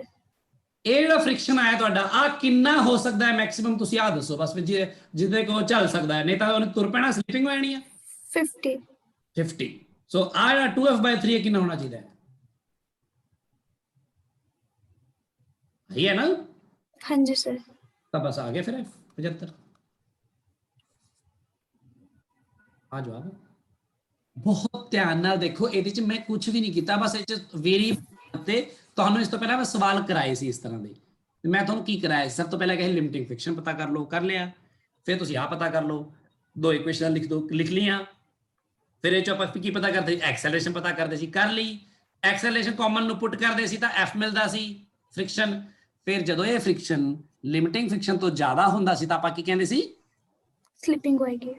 ਐਂਡ ਅਗਰ ਬਰਾਬਰ ਹੋਏਗਾ ਜਾਂ ਘੱਟ ਹੋਏਗਾ ਤਾਂ ਨਹੀਂ ਹੋਏਗੀ। ਤਾਂ ਆਪਾਂ ਕਿਹਾ ਲਿਮਿਟਿੰਗ ਫ੍ਰਿਕਸ਼ਨ ਦੀ ਮੈਕਸਿਮਮ ਵੈਲਿਊ ਦੇਖ ਲਈ ਕਿੰਨੀ ਕੁ ਆਪਾਂ ਹੋ ਸਕਦੀ ਹੈ। ਇਹ F ਦੀ ਵੈਲਿਊ ਜਿਹੜੀ ਹੈ ਇਹ ਹੋ ਕੇ ਸਕਦੀ ਹੈ ਮੈਕਸਿਮਮ 50 ਨਿਊਟਨ। ਤਾਂ 50 ਨਿਊਟਨ ਇਹ F ਨੂੰ ਇਨ ਟਰਮਸ ਆਫ ਕੈਪੀਟਲ F ਪਤਾ ਕਰ ਲਿਆ ਹੋਈ ਆਪਾਂ ਸਾਰਾ ਕੰਮ ਕਰਕੇ, ਤੇ ਆਪਣੇ ਆਪ ਹੀ ਉਹਨੂੰ 50 ਨਿਊਟਨ ਨਾਲ ਇਕੁਏਟ ਕਰਦਾ ਕਿਉਂਕਿ ਆਹੀ ਲਿਮਿਟਿੰਗ ਵੈਲਿਊ ਹੈ ਉਹਦੀ, ਠੀਕ ਹੈ। ਸਰ ਮੈਂ ਹਾਂਜੀ ਸਰ ਸਮਝ ਆ ਗਿਆ ਸਰ। ਮੈਂ ਐਵੇਂ ਕਰ ਰਹੀ ਸੀ ਕਿ ਜਦੋਂ 50 ਨਿਊਟਨ ਤੋਂ ਵੱਧ ਮਤਲਬ ਫੋਰਸ ਚੱਲ ਫ੍ਰਿਕਸ਼ਨ ਚ ਉਸ ਤੋਂ ਬਾਅਦ ਚੱਲ ਨਹੀਂ ਸਕਦੀ ਹੈਗੀ, ਹਾਂ 50 ਮੈਕਸਿਮਮ ਹੋਣਾ ਚਾਹੀਦਾ ਹੈਗਾ। ਹਾਂ ਮੇਰਾ ਗਲਤ ਆ ਰਿਹਾ ਸੀ ਸਰ, ਤਾਂ ਹੀ ਤਾਂ। ਦੇਖ ਨਾ ਮੇਰੀ ਗੱਲ ਸੁਣ, ਅੱਛਾ ਦੇਖ ਤੂੰ ਜਿਵੇਂ ਹਾਂਜੀ ਆ ਦੇਖ ਆ ਗਿਆ 20 ਹੈ ਨਾ, ਹਾਂਜੀ ਸਰ। ਹਾਂਜੀ ਇਹਦੇ ਉੱਪਰ ਕਿੰਨਾ ਰੱਖਿਆ 10, 10। ਇਹ ਸੋਚਦੇ ਆ 10 ਆ ਇਹ 20 ਹੈ। ਤੇ ਤੂੰ ਇਹ ਕਹਿ ਰਹੀ ਆ ਕਿ ਫ੍ਰਿਕਸ਼ਨ ਜਿਹੜਾ ਹੈ ਮੈਕਸਿਮਮ ਕਿੰਨਾ ਹੋ ਸਕਦਾ 50। 50 ਹਾਂਜੀ। ਆ ਜਿਹੜਾ ਫ੍ਰਿਕਸ਼ਨ ਇਹਨੂੰ 20 ਵਾਲੇ ਨੂੰ ਲੱਗਣਾ ਆ ਅੱਗੇ ਨੂੰ, ਉਹ 50 ਨਿਊਟਨ ਲੱਗਣਾ ਹੈ ਮੈਕਸਿਮਮ। ਹਾਂਜੀ ਇਹਨੂੰ ਪਿੱਛੇ ਨੂੰ 50 ਤੇ ਉੱਪਰ ਲੱਗ ਰਿਹਾ F ਪਤਾ ਕਰਨਾ ਹੈ, ਆਹੀ ਕਰਨਾ ਨਾ। ਹਾਂਜੀ ਸਰ। ਤੂੰ 20 ਨਿਊਟਨ ਨੂੰ ਮੈਕਸਿਮਮ ਜੋ ਲੱਗ ਸਕਦਾ 50 ਲੱਗ ਸਕਦਾ, ਤਾਂ ਐਕਸਲਰੇਸ਼ਨ ਕਿੰਨੀ ਆ ਸਕਦੀ ਹੈ 50/20। 2.5। ਤਾਂ ਹਾਂਜੀ। ਐਕਸਲਰੇਸ਼ਨ ਉੱਪਰ ਵੀ ਆ ਸਕਦੀ ਹੈ ਮੈਕਸਿਮਮ ਹਾਂਜੀ 2.5। ਤਾਂ ਕੀ ਆਉਗੇ F - 50 ਇਜ਼ ਇਕੁਅਲ ਟੂ ਮਾਸ ਕਿੰਨਾ ਸੀ 10 into 2.5 ਕਿੰਨਾ ਆ ਗਿਆ, ਯਸ ਸਰ। F ਕਿੰਨਾ ਆ ਗਿਆ। ਹਾਂਜੀ ਸਰ ਠੀਕ ਹੈ। ਤੂੰ ਵੀ ਠੀਕ, ਫਿਰ ਵੀ ਠੀਕ ਸੀਗੀ, ਠੀਕ ਹੈ ਨਾ। ਠੀਕ ਹੈ ਸਰ। ਹਾਂਜੀ ਹਾਂਜੀ ਆ ਗਿਆ ਸਰ ਸਮਝ। ਤੋ ਜਿਵੇਂ ਮਰਜ਼ੀ ਕਰੋ, ਪਰ ਹੁਣ ਤੂੰ ਦੇਖ, ਹੁਣ ਜਦੋਂ ਨੋਟਸ ਬਣਾਏਂਗੀ ਤਾਂ ਤੈਨੂੰ ਦੋਨੋਂ ਚੀਜ਼ਾਂ ਲਿਖ ਲੈਣੀ ਚਾਹੀਦੀਆਂ ਨੇ, ਜਿਵੇਂ ਮੈਂ ਹੁਣੀ ਕਰਾਇਆ ਸੀ ਉਹ ਹਾਂਜੀ ਸਰ। ਲਿਖਿਆ, ਇਹ ਸਕਰੀਨਸ਼ਾਟ ਲੈ ਲਾ, ਸਾਰਿਆਂ ਨੇ ਲੈ ਲਓ। ਹਾਂਜੀ ਸੋ ਕਹਿੰਦਾ ਕੋਈ ਹਾਰਡ ਐਂਡ ਫਾਸਟ ਰੂਲ ਨਹੀਂ ਹੁੰਦਾ ਬੱਚਿਓ, ਆ ਗੱਲ ਦਾ ਧਿਆਨ ਰੱਖੋ। ਤੁਸੀਂ ਯੂਨੀਕ ਹੋ, ਤੁਹਾਡਾ ਦਿਮਾਗ ਯੂਨੀਕ ਹੈ, ਪਤਾ ਨਹੀਂ ਤੁਸੀਂ ਕੀ ਸੋਚ ਲਓਗੇ, ਹੋ ਸਕਦਾ ਮੈਂ ਨਾ ਸੋਚ ਰਿਹਾ ਉਸ ਟਾਈਮ। ਇਸ ਲਈ ਮੈਂ ਤੁਹਾਡੇ 'ਚ ਪੂਰਾ ਯਕੀਨ ਰੱਖਦਾ ਕਿ ਤੁਸੀਂ ਸਾਰੇ ਸਾਇੰਟਿਸਟ ਹੋ, ਠੀਕ ਹੈ ਨਾ। ਉਹ ਉਹਨਾਂ ਕੁ ਕੌਨਫੀਡੈਂਸ ਰੱਖਿਆ ਕਰੋ ਕਿ ਮੈਂ ਜੋ ਸੋਚ ਰਹੀ ਹਾਂ ਠੀਕ ਹੀ ਸੋਚ ਰਹੀ ਹਾਂ, ਤੇ ਦੇਖ ਤੂੰ ਠੀਕ ਹੀ ਤਾਂ ਸੋਚ ਰਹੀ ਸੀ। ਹਾਂਜੀ ਸਰ। ਹਾਂਜੀ ਗੁਰਾਂਸ਼ सर रिपीट करो आही क्वेश्चन है, आही वाला क्वेश्चन दोबारा समझाओ, समझ नहीं आया। हाँ तू आज बार बार डिस्कनेक्ट हो रहा है ना। हाँ जी 10:54 हो गए भाई, ਬਈ ਆ ਬਸ ਆਖਰੀ ਕੁਐਸਚਨ ਆਈ ਮੈਂ ਡਿਸਕਸ ਕਰਨ ਜਾ ਰਿਹਾ, ਬਾਕੀ ਇਹ ਚੀਜ਼ਾਂ ਪੈਂਡਿੰਗ ਰਹਿਣਗੀਆਂ, ਇਹ ਫਿਰ ਬਾਅਦ ਚ ਹੋਣਗੀਆਂ। ਜੇ ਤੁਸੀਂ ਹੁਣ ਤੁਸੀਂ ਕੁਝ ਚੀਜ਼ਾਂ ਸਿੱਖ ਵੀ ਰਹੀਆਂ ਤਾਂ ਚੰਗੀ ਤਰ੍ਹਾਂ ਕਰ ਲਿਓ। ਮੈਂ ਤੁਹਾਨੂੰ ਥੋੜੇ ਜਿਹੇ ਵਰਕਸ਼ੀਟ ਦੇ ਕੁਐਸਚਨ ਕਰਾਣੇ ਆ, ਉਹ ਜ਼ਰੂਰੀ ਆ ਅੱਜ। ਆ ਕੁਐਸਚਨ ਕਰਾਉਣ ਜਾ ਰਿਹਾ ਮੈਂ, ਦੇਖੋ ਦੇਖ ਲੈ ਗੁਰਾਂ, ਇਸ ਧਿਆਨ ਨਾਲ ਵੀ ਆ ਬੇਸਿਕਲੀ ਆਪਾਂ ਮੈਕਸਿਮਮ ਐਫ ਫਾਈਂਡ ਕਰਨਾ ਸੀ ਨਾ, ਆਪਾਂ ਬਿਲਕੁਲ ਉਵੇਂ ਕੰਮ ਸ਼ੁਰੂ ਕਰਦੇ ਆ ਜਿਵੇਂ ਪਹਿਲਾਂ ਕਰ ਰਹੀ ਸੀ।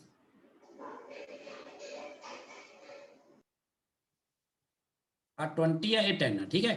ਆ ਐਫ ਆਪਾਂ ਕਿੰਨਾ ਲਗਾ ਸਕਦੇ ਹਾਂ ਮੈਕਸਿਮਮ ਪਤਾ ਕਰਨਾ ਆਪਾਂ, ਠੀਕ ਹੈ। ਆਪਾਂ ਕੀ ਕਰੀਏ, ਆਪਾਂ ਇੱਥੇ ਫ੍ਰਿਕਸ਼ਨ ਲੱਗੂਗਾ ਇਹਨਾਂ 'ਚ, ਹਾਂਜੀ ਇੱਧਰ ਨੂੰ, ਇਹਨੂੰ ਅੱਗੇ ਨੂੰ ਲੱਗੂਗਾ, ਠੀਕ ਹੈ। ਹਾਂਜੀ ਸੋ ਆਪਾਂ ਪਹਿਲਾਂ ਵਾਂਗੂ ਆਪਣਾ ਕੰਮ ਸ਼ੁਰੂ ਕਰਦੇ ਹਾਂ। ਆਪਾਂ ਕਹਿੰਦੇ ਮੰਨ ਲਓ ਇਹ ਜਿਹੜੀ ਲਿਮਿਟਿੰਗ ਫ੍ਰਿਕਸ਼ਨ ਪਹਿਲਾਂ ਪਤਾ ਕਰ ਲਾ ਕਿੰਨਾ ਹੋਊਗਾ, ਮਿਊ 100 ਨਿਊਟਨ, ਹਾਂਜੀ 50 ਨਿਊਟਨ ਆ ਗਿਆ। ਲਿਮਿਟਿੰਗ ਫ੍ਰਿਕਸ਼ਨ ਨਾ ਹੋ ਸਕਦਾ ਵਾ। ਹੁਣ ਫ੍ਰਿਕਸ਼ਨ ਦੀ ਵੈਲਿਊ ਐਫ ਮੰਨ ਲਈ ਆਪਾਂ, ਐਫ ਮੰਨ ਕੇ ਕੀ ਕਰਦੇ ਹਾਂ ਫਿਰ ਆਪਾਂ ਇਕੁਏਸ਼ਨ ਬਣਾਉਂਦੇ ਆ, ਹੈਨਾ। ਇੱਕ ਬਣ ਜੂਗੀ ਐਫ ਮਾਈਨਸ ਐਫ ਬਰਾਬਰ ਹੈ 10a, ਚਲੇ ਦੀ ਬਣ ਜੂਗੀ ਐਫ ਬਰਾਬਰ ਹੈ 20a। ਹਾਂਜੀ ਜਿਵੇਂ ਬਣਾਉਂਦੇ ਸੀ, ਇਹਨਾਂ ਨੂੰ ਜੋੜ ਲਿਆ ਦੋਨਾਂ ਨੂੰ, ਐਫ ਕਿੰਨਾ ਆ ਗਿਆ 30a, 30 ਹੈ ਤੇ ਇਹ ਕਿੰਨਾ ਆ ਗਿਆ ਐਫ ਬਟਾ 30। 30 ਐਫ ਬਾਈ 30 ਇੱਥੋਂ ਐਫ ਮਿਲ ਜਾਂਦਾ ਫਿਰ ਤੈਨੂੰ, ਦੇਖ ਆ ਆਊਗਾ 2f। ਹਾਂਜੀ ਤੇ ਫ੍ਰਿਕਸ਼ਨ ਹੋਣਾ ਕਿੰਨਾ ਚਾਹੀਦਾ ਮੈਕਸਿਮਮ, ਉਹ ਤੈਨੂੰ ਪਹਿਲੇ ਹੀ ਕੈਲਕੂਲੇਟ ਕਰ ਚੁੱਕਾ ਮੈਂ, 50 ਨਿਊਟਨ। ਐਫ ਆ ਗਿਆ 75 ਨਿਊਟਨ। Okay sir. ਅੱਛਾ ਵੀ ਅੱਗੇ ਤੋਂ ਨਾ ਕੋਈ ਕੁਐਸਚਨ ਮੰਨ ਲਓ ਤੁਹਾਡਾ ਕੋਈ, ਤੁਸੀਂ ਜਿਵੇਂ ਹੁਣ ਤੇਰਾ ਨੈਟਵਰਕ ਨਹੀਂ ਸੀਗਾ, ਜੇ ਕਿਸੇ ਦਾ ਤੁਹਾਡਾ ਨੈਟਵਰਕ ਲੂਜ਼ ਹੋ ਜਾਂਦਾ ਉਹਦੇ ਕਰਕੇ ਤੁਹਾਨੂੰ ਨਹੀਂ ਸਮਝ ਆਉਂਦਾ, ਤਾਂ ਉਹਨੂੰ ਮੈਂ ਰਿਪੀਟ ਨਹੀਂ ਕਰੂੰਗਾ, ਕਿਉਂਕਿ ਉਹ ਤੁਸੀਂ ਬਾਅਦ ਚ ਵੀਡੀਓ ਦੇਖ ਹੀ ਸਕਦੇ ਹੋ, ਹਨਾ। ਜਿਵੇਂ ਆਹ ਕੁਐਸਚਨ ਸੀਗਾ, ਮੈਂ ਹੁਣੀ ਚੰਗੀ ਤਰ੍ਹਾਂ ਦੋਨੋਂ ਮੈਥਡਸ ਕਰਾਏ ਨੇ, ਇਹਨੂੰ ਦੁਬਾਰਾ ਦੇਖੀ ਗੁਰਾਂਸ਼ ਤੂੰ ਵੀ। Okay sir. ਸੋ ਮੈਂ ਇਹਨੂੰ ਇੱਥੇ ਛੱਡਣ ਜਾ ਰਿਹਾ ਵੀ ਫਿਲਹਾਲ, ਇਹ ਆਪਾਂ ਇੱਥੋਂ 9ਵੇਂ ਤੋਂ ਅੱਗੇ ਜੋ ਵੀ ਪ੍ਰੋਬਲਮਸ ਹੋਣਗੀਆਂ ਇਹ ਡਿਸਕਸ ਕਰਾਂਗੇ। ਨਹੀਂ ਤਾਂ ਤੁਸੀਂ ਹੁਣ ਉਹਨੂੰ ਗਰੁੱਪ 'ਚ ਵੀ ਪਾ ਸਕਦੇ ਹੋ, ਇੱਕ ਇੱਕ ਕਰਕੇ ਉਹਦਾ ਸੋਲੂਸ਼ਨ।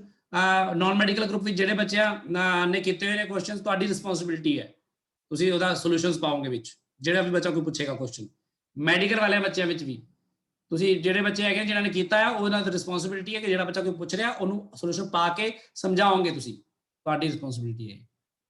ਮੈਂ ਥੋੜਾ ਪਤਾ ਜਿਹੜਾ ਨਵੀਆਂ ਗੱਲਾਂ ਤੁਹਾਨੂੰ ਦੱਸਦੀਆਂ ਨੇ। ਆ ਜਾਓ ਵੀ ਉੱਧਰ ਹੁਣ ਵਰਕਸ਼ੀਟ ਦੱਸੋ ਮੈਨੂੰ ਪਹਿਲਾਂ, ਸੈਕਿੰਡ ਕਿਸਨੇ ਟਰਾਈ ਕੀਤੀ ਹੈ ਵਰਕ ਪਰ એનર્ਜੀ ਦੀ?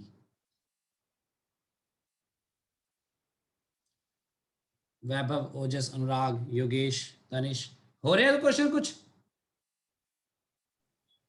हाँ जी सर, हो रहे कुछ अटक रहे हैं सर, हैं कुछ क्वेश्चंस अटके थे सर। हाँ जी सर, कोई थोड़े बात नहीं, थोड़े वो अभी आपको थोड़ा सा और बातें पता लग जाएगी ना, तो और अच्छे से हो जाएगा वो। हाथ नीचे कर लो भी सारे ने बस। सो देखो क्वेश्चंस ਇਹ ਵਾਲੇ ਤਾਂ ਮੈਨੂੰ ਲੱਗਦਾ ਇਹਨਾਂ 'ਚ ਮੈਂ ਕੁਝ ਕੁਐਸਚਨ ਤੁਹਾਨੂੰ ਜ਼ਰੂਰ ਕਰਵਾਉਂਗਾ, ਜ਼ਰੂਰੀ ਹੈ ਕਰਵਾਉਣੇ। ਜਿਵੇਂ ਇੱਕ ਆ ਕੁਐਸਚਨ ਹੈ, 4th ਕੁਐਸਚਨ, ਤੁਹਾਨੂੰ ਆਈਡੀਆ ਮਿਲੇਗਾ ਇਹਨਾਂ ਦਾ। ਦੇਖੋ ਸਾਰੇ ਜਣੇ ਦੇਖੋ ਬਹੁਤ ਆਰਾਮ ਨਾਲ। Body is displaced from 0 to 1 metre 1 metre, ਮਤਲਬ ਕਿ ਪਹਿਲੀ ਗੱਲ ਤਾਂ ਤੁਸੀਂ ਮਾਈਂਡ 'ਚ ਪਿਕਚਰ ਬਣਾ ਲਓ। ਆ ਹੈ origin 0 ਹੁੰਦੀ ਹੈ, so ਆ 0 ਹੈ। 1 metre means this is 1 meter, this is 1 meter, ਤੇ 1 ਮੀਟਰ ਮਤਲਬ ਆ ਵਾਲਾ point 1 metre, this is the 1 metre point by the along the path। ਦੇਖੋ ਪਾਥ ਬਹੁਤ ਜ਼ਰੂਰੀ ਹੈ, ਪਾਥ ਇੱਥੇ ਜ਼ਰੂਰੀ ਹੈ। x = y ਗਿਵਨ ਹੈ, x = y ਕਿਹੜਾ ਪਾਥ ਹੁੰਦਾ ਹੈ ਪਤਾ ਹੈ ਨਾ? Straight line. y = xi line ਹੁੰਦੀ ਹੈ, ਬਣਾ ਕੇ ਦੇਖ ਲਓ, ਆ ਸਿੱਧੀ ਲਾਈਨ ਹੁੰਦੀ ਹੈ, 45 ਡਿਗਰੀ ਤੇ ਹੁੰਦੀ ਹੈ, ਠੀਕ ਹੈ, ਸਿੱਧੀ ਆ ਲਾਈਨ। y = x ਪਾਥ ਲੈ ਕੇ ਜਾਣਾ ਹੈ। ਫੋਰਸ ਤੁਹਾਨੂੰ ਗਿਵਨ ਹੈ x² j cap plus y i cap. ਧਿਆਨ ਰੱਖਿਓ ਇੱਥੇ j ਕੈਪ ਦੇ ਨਾਲ x ਵਿੱਚ ਹੈ ਤੇ i ਕੈਪ ਨਾਲ y ਹੈ ਇੱਧਰ, ਠੀਕ ਹੈ। j ਪਹਿਲਾਂ ਲਿਖ ਦਿੱਤਾ ਹੈ, y ਬਾਅਦ ਵਿੱਚ। ਤੁਸੀਂ ਇਹਨੂੰ ਅੰਨੇ ਵਾਹ ਨਹੀਂ ਕਰੀ ਜਾਣਾ ਸਵਾਲ ਨੂੰ, ਇਹਨੂੰ ਥੋੜਾ ਧਿਆਨ ਨਾਲ ਲਿਖ ਲਓ। y i ਕੈਪ ਪਹਿਲਾਂ ਲਿਖ ਲਓ, ਠੀਕ ਹੈ, ਤੁਸੀਂ ਕਨਫਿਊਜ਼ ਨਹੀਂ ਹੋਣਾ ਇਹ 'ਚ। Work done by this force will be what, work done ਪਤਾ ਕਰਨਾ ਜੀ, ਇੱਥੋਂ ਇੱਥੇ ਜਾਣਾ ਹੈ। ਵਰਕ ਡਨ ਕੀ ਕਰੋਗੇ, F.dx ਆਈ ਹੁੰਦਾ ਹੈ, F.dr ਸੌਰੀ ਇੰਟੀਗਰਲ, ठीक है। तो किहड़े पॉइंट तो ओरिजिन तो लैके 1 1 तक मैं सीधा पहला जनरली एवं लिख सकता लिमिट नूं, जरूर नहीं कि मैं पॉइंट लिख सीधा इत्थों लैके इत्थे तक जाना है बस। कई बार O to A भी लिख दिंदे O to A ना, O to A भी कह दिंदे आ O to A बस। सो लिमिट्स अपना पुट करते हुए आप ध्यान रखते हैं हर चीज का। की आएगा जी आएगा डॉट की हुंदा है dr, पता ही है तुहानू? Yes sir. लिमिट्स बात पुट करना। एक ही आ रहा y dx, ते अगला पॉइंट क्या आएगा x स्क्वायर dy। हुण इत्थे बच्चे कंफ्यूज हो सकते हैं, वो कहणगे आ की हो गया भी dx मतलब x दे with respect to the integral होनी है, तो ਇਹਦੇ ਇਧਰ ਵਾਲੇ ਪਾਸੇ ਵੀ x ਵਿੱਚ ਹੋਣੀ ਚਾਹੀਦੀ ਨਾ ਟਰਮ, ਤੇ ਇੱਥੇ y ਦੇ ਵਿਦ ਰਿਸਪੈਕਟ ਹੋਣੀ ਹੈ, ਤਾਂ ਇਹਦੇ ਇੱਥੇ y ਦੀ ਟਰਮ ਹੋਣੀ ਚਾਹੀਦੀ ਹੈ ਨਾ, ਕੋਈ ਤਾਂ x ਹੈ ਤਾਂ y ਹੈ। ਤਾਂ ਸਾਨੂੰ ਇਹ ਪਤਾ ਹੋਣਾ ਚਾਹੀਦਾ ਕਿ ਜਿਹੜਾ ਰਸਤੇ ਤੁਸੀਂ ਜਾ ਰਹੇ ਹੋ ਇਸ ਰਸਤੇ, उस रस्ते जाते हुए x ਤੇ y दोनों बराबर ने ना हर जगह पे। देखो यस सर ਤੁਸੀਂ आराम नाल इत्थे ਇਹਨੂੰ लिख सकते हो x y ਨੂੰ कि y ਦੀ जगह ਤੇ x लिख दो, ਤੇ x ਦੀ लिमिट की होएगी 0 ਤੋਂ लेके 1 मीटर दिख ही रहा वा। Yes sir. y x जगह y लिख दो, मर्जी है। एक ही बन जाएगा x स्क्वायर बाय 2 0 ਤੋਂ लेके 1 तक, y क्यूब बाय 3 0 ਤੋਂ लेके 1 तक, प्लस की आंसर आ जाएगा 1/2 प्लस 1/3 आ जाएगा, माइनस का 0 0 ही ने, आंसर कितना आ जाएगा 5/6 जाओ। पर ਇਹਦਾ ਇੱਕ ਹੋਰ ਤਰੀਕਾ ਦੱਸਦਾ ਤੁਹਾਨੂੰ ਮੈਂ ਕਿ ਜਦੋਂ ਤੁਹਾਨੂੰ ਪਤਾ ਕਿ x ਬਰਾਬਰ ਹੈ y ਹੋਏਗਾ, है ना, ਜਦੋਂ x ਬਰਾਬਰ y ਹੋਏਗਾ ਪੂਰੇ ਪਾਥ ਦੇ ਲੌਂਗ ਪਾਥ, ਕਿਉਂਕਿ ਗਿਵਨ ਹੈ ਦੇਖੋ ਪਾਥ ਤੇ डिपेंड कर रहे हैं सब कुछ, तो a क्या आएगा dx = dy आ जाएगा। Yes sir. क्योंकि जी x ਤੇ y बराबर ने ਤਾਂ ਤੁਸੀਂ dy/dx कर लो। देखो जी देखो आ देखो y बराबर x है, dy/dx कितना होएगा 1 ਹੁੰਦਾ है ना, तो dx ऊपर ले जाओ, ਐਵੇਂ ਲਿਖ ਸਕਦਾ मैं dy/dx, ਤਾਂ ਇੱਥੇ ਤੁਸੀਂ dy ਨੂੰ dx ही लिख दो, x ही रहने दो ਇਹਨੂੰ, ठीक है। ਤੇ ਇਹਨੂੰ dy लिख दो, चाहे जो मर्जी कर लो, बोलो आंसर सेम ही आएगा 5/6, ठीक है।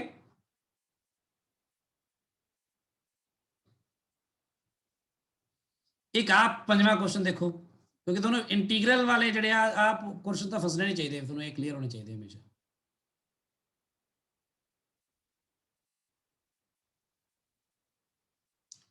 A force in a acts on a body due to its which its position varies as this.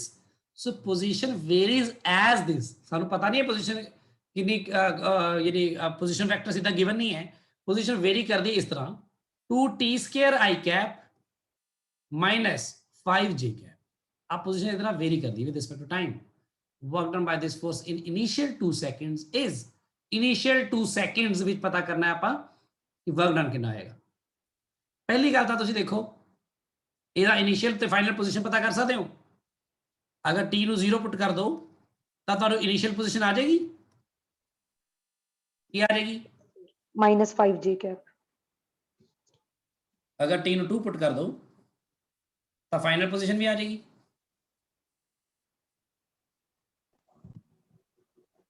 है ना। यस।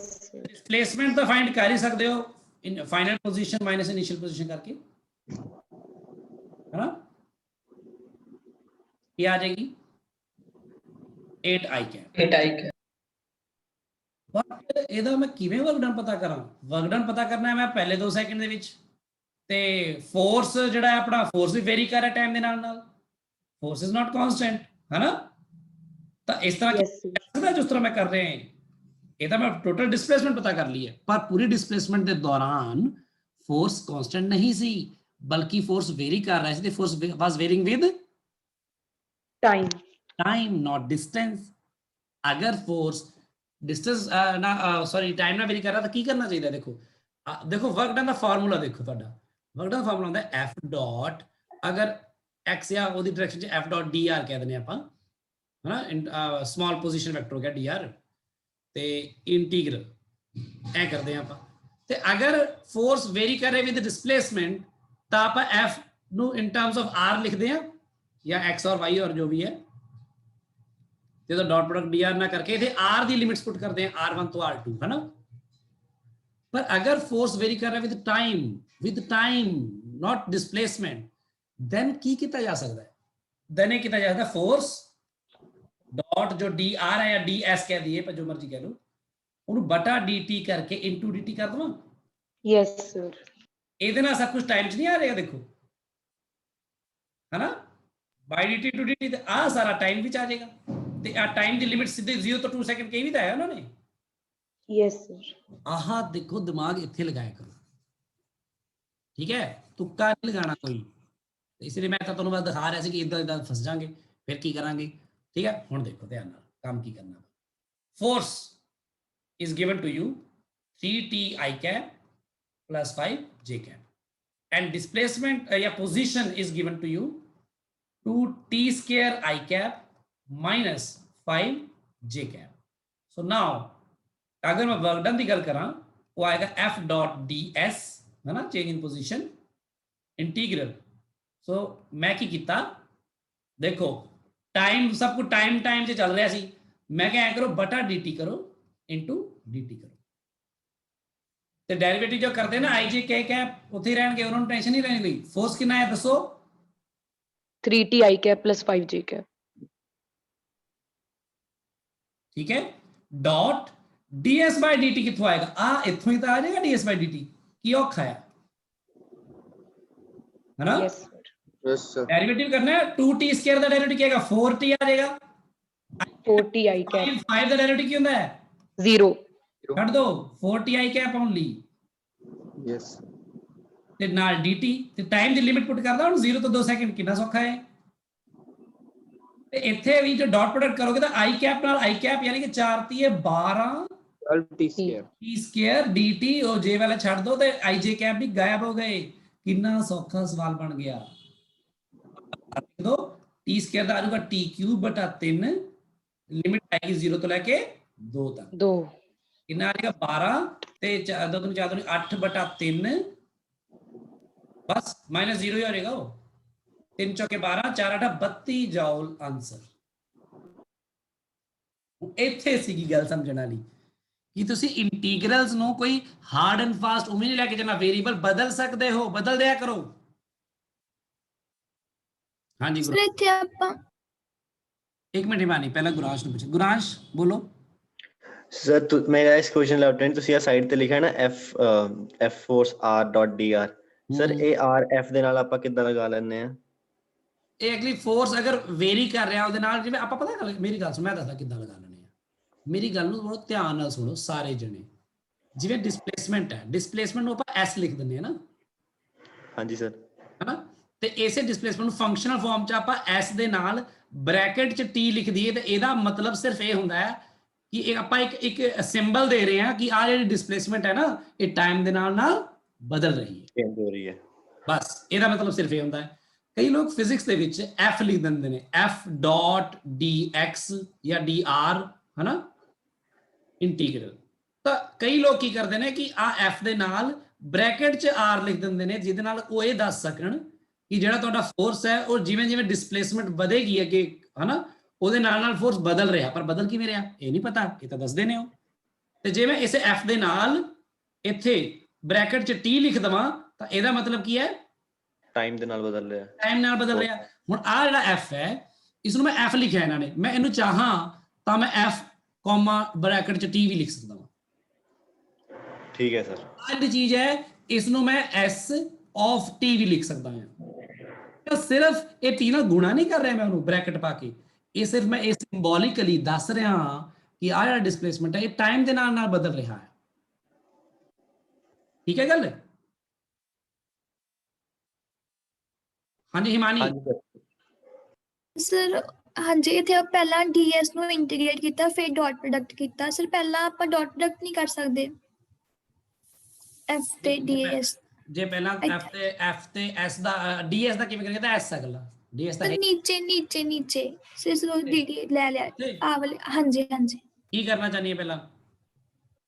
ਸਰ ਜਿਵੇਂ ਤੁਸੀਂ ds ਲਿਖਿਆ ਨਾ, ਹਾਂ 4t I cap, ਫਿਰ ਆਪਾਂ 2t square I cap minus 5 j cap ਰੱਖ ਕੇ ਹਾਂ ਪਹਿਲਾਂ ਡਾਟ ਪ੍ਰੋਡਕਟ ਕਰਾਂਗੇ। ਹਾਂਜੀ ਕਰ ਲਈ ਬਾਅਦ, ਠੀਕ ਆ। ਅੱਜ ਤੋਂ ਪਹਿਲਾਂ ਠੀਕ ਹੈ। ਆ ਲਿਖ ਕੇ ਇਹਦੇ ਬਾਅਦ ਡਾਟ ਪਾ ਕੇ ਫਿਰ ਲਿਖਦੀ d/dt ਆਫ, ਇੱਥੇ ਲਿਖਦੀ ਉਹਨੂੰ ਆ ਉੱਪਰਲਾ, ਠੀਕ ਹੈ, ਬਾਅਦ 'ਚ ਕਰਕੇ ਲਿਖਦੀ ਅਗਲੇ ਸਟੈਪ 'ਚ। ਨਹੀਂ ਸਰ, ਹਾਂ। ਫੋਰਸ ਨਾਲ ਡਾਟ ਪ੍ਰੋਡਕਟ ਕਰਨ ਤੋਂ ਬਾਅਦ ਕਹਿ ਰਹੀ ਹਾਂ ਮੈਂ। ਸਿੱਧਾ ਹੀ ਥੋੜੀ ਡਾਟ ਪ੍ਰੋਡਕਟ ਕਰਦਾ ਕਿ f ਦਾ ਡਾਟ ਪ੍ਰੋਡਕਟ s ਨਾਲ ਨਹੀਂ ਹੁੰਦਾ, position s, it is not displacement, it will become displacement ਅਗਰ ਉਹ ds ਹੋ ਜਾਏਗੀ। ਠੀਕ ਹੈ ਸਰ। ਡਿਸਪਲੇਸਮੈਂਟ 'ਚ ਫਰਕ ਹੁੰਦਾ ਕਿ ਨਹੀਂ, ਦੱਸ ਮੈਨੂੰ। ਹਾਂਜੀ ਸਰ, ਹੁੰਦਾ ਹੈ। ਹੁੰਦਾ ਨਾ, ਪੋਜੀਸ਼ਨ ਤਾਂ ਪੋਜੀਸ਼ਨ। ਹਾਂਜੀ ਹਾਂਜੀ ਇੰਸਟੈਂਟ ਠੀਕ ਹੈ sir। ਇੰਟਰਵਲ 'ਚ ਫਰਕ ਹੁੰਦਾ ਨਾ, dt ਹੁੰਦਾ ਟਾਈਮ ਇੰਟਰਵਲ, t ਥੋੜੀ ਹੁੰਦਾ, ਠੀਕ ਹੈ ਸਰ। ਹਾਂ dt ਹੁੰਦਾ, ਵੈਰੀ ਵੈਰੀ ਵੈਰੀ ਸਮਾਲ। ਕੋਈ ਹੋਰ ਪ੍ਰੋਬਲਮ ਕਿਸੇ ਨੂੰ? ਦੇਖੋ ਜਿਵੇਂ ਹੁਣੇ ਗੁਰਾਂਸ਼ ਨੇ ਪੁੱਛਿਆ ਨਾ, ਉਸ ਤਰ੍ਹਾਂ ਦੇ ਸਵਾਲ ਵੀ ਆਉਂਦੇ ਨੇ ਦਿਮਾਗ 'ਚ, ਬਹੁਤ ਸੀਰੀਅਸ ਗੱਲ ਹੈ, ਤੁਸੀਂ ਪੁੱਛਦੇ ਹੀ ਨਹੀਂ ਹੋ। ਪੁੱਛਿਆ ਕਰੋ ਸਾਰਿਆਂ ਨੇ, ਕੋਈ ਵੀ ਦਿਮਾਗ 'ਚ ਆਵੇ ਗੱਲ। ਹੁਣ ਜਿਵੇਂ ਦੇਖੋ ਆਹ ਦੇਖੋ, ਐਕਸੈਲਰੇਸ਼ਨ ਅਗਰ ਗਿਵਨ ਹੋਵੇ ਕਿਸੇ ਦੀ, ਮੰਨ ਲਓ ਕੋਈ ਆਬਜੈਕਟ x ਡਿਸਟੈਂਸ ਮੂਵ ਕਰ ਰਿਹਾ x ਵਾਲੀ ਡਾਇਰੈਕਸ਼ਨ 'ਚ, ਤੇ ਐਕਸੈਲਰੇਸ਼ਨ ਉਹਦੀ ਆ, ਤਾਂ ਗੁਰਾਂਸ਼ ਇਹਨੂੰ ਮੈਂ ਲਿਖ ਸਕਦਾ a ਨੂੰ ਬੇਸਿਕਲੀ a ਆਫ x ਲਿਖ ਸਕਦਾ ਨਾ। ਹਾਂਜੀ ਸਰ। ਤੇ ਜੇ ਐਕਸੈਲਰੇਸ਼ਨ ਟਾਈਮ ਨਾਲ ਬਦਲ ਰਹੀ ਹੈ ਤਾਂ ਮੈਂ ਉਹਨੂੰ a ਆਫ t, ਬਸ ਆ ਹੀ ਹੁੰਦਾ ਹੈ। ਬਸ ਪਤਾ ਤਾਂ ਲੱਗੇ ਕਿਹਦੇ ਨਾਲ ਬਦਲ ਰਿਹਾ ਹੋ, ਤਾਂ ਹੀ ਆਪਾਂ ਲਿਖਦੇ। ਹੁਣ ਅੱਜ ਸਾਰਿਆਂ ਨੇ ਇਹ ਵਾਲੀ ਅਸਾਈਨਮੈਂਟ ਸੋਲਵ ਕਰਨੀ ਹੈ, ਨਵੀਂ ਵਾਲੀ ਇਹ ਕਰ ਲੈਣੀ ਹੈ ਅੱਜ ਹੀ ਡਿਸਕਸ।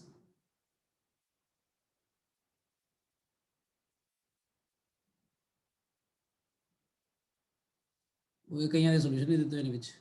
ਚਲੋ 14ਵਾਂ ਕੁਐਸਚਨ ਕਰਦੇ ਹਾਂ ਆਪਾਂ, ਸੋਲੂਸ਼ਨ ਨਾ ਤੁਸੀਂ ਦੇਖੋ, ਆਪਾਂ ਵੈਸੇ ਕਰੀਏ ਪਹਿਲਾਂ ਕੰਮ।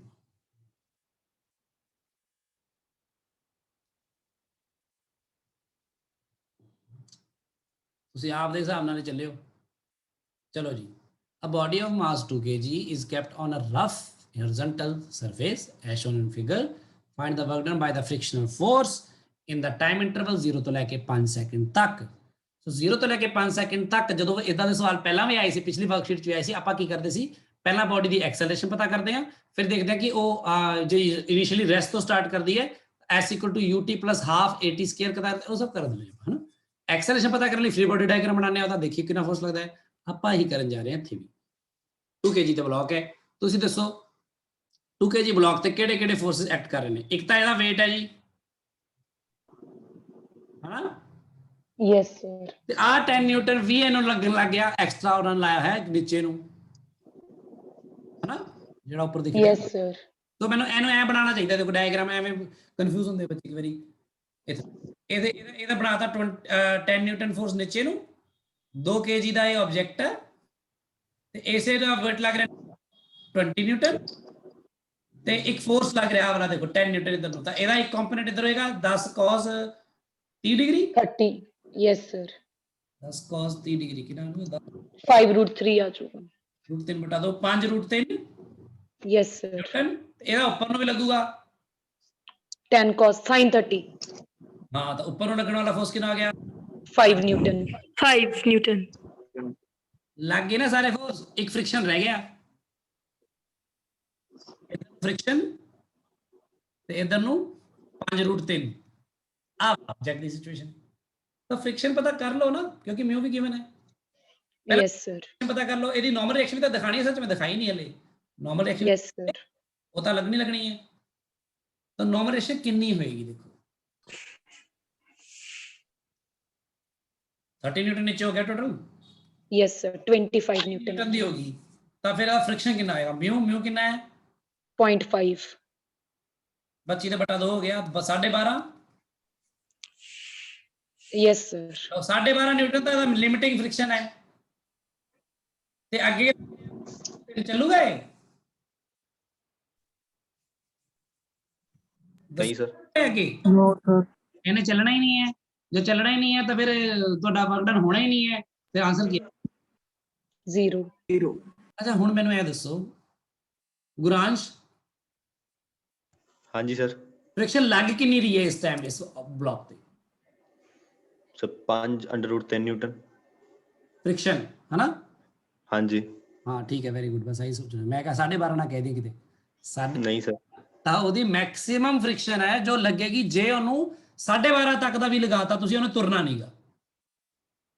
ਸੋ 12.5 ਲਿਮਿਟਿੰਗ ਫ੍ਰਿਕਸ਼ਨ ਹੈ, ਪਰ ਅਸਲ ਵਿੱਚ ਫ੍ਰਿਕਸ਼ਨ ਕਿੰਨੀ ਲੱਗ ਰਹੀ ਹੈ? ਜਿੰਨਾ ਉਹਨੂੰ ਰਾਈਟ ਨੂੰ ਫੋਰਸ ਲੱਗ ਰਿਹਾ 5√3 ਹੀ ਲੱਗ ਰਹੀ ਹੈ। ਸੋ ਬਸ ਆਹੀ ਗੱਲ ਦਾ ਧਿਆਨ ਰੱਖਣਾ। ਚਲੋ ਸਵਾਲ ਤਾਂ ਇਹ ਹੋਰ ਕੋਈ ਸੀ?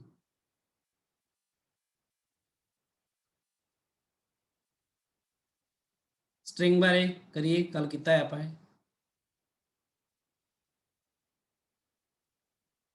ਲਓ ਜੀ, ਇਸ ਤਰ੍ਹਾਂ ਦੇ ਸਵਾਲ ਕਾਫੀ ਪੁੱਛੇ ਜਾਂਦੇ ਆ ਕਿ ਇਹ ਟੂ ਸਪ੍ਰਿੰਗਸ, ਦੋ ਸਪ੍ਰਿੰਗ ਨੇ ਅਲੱਗ-ਅਲੱਗ, ਦੋਨਾਂ ਦਾ ਸਪ੍ਰਿੰਗ ਕਾਂਸਟੈਂਟ ਅਲੱਗ-ਅਲੱਗ।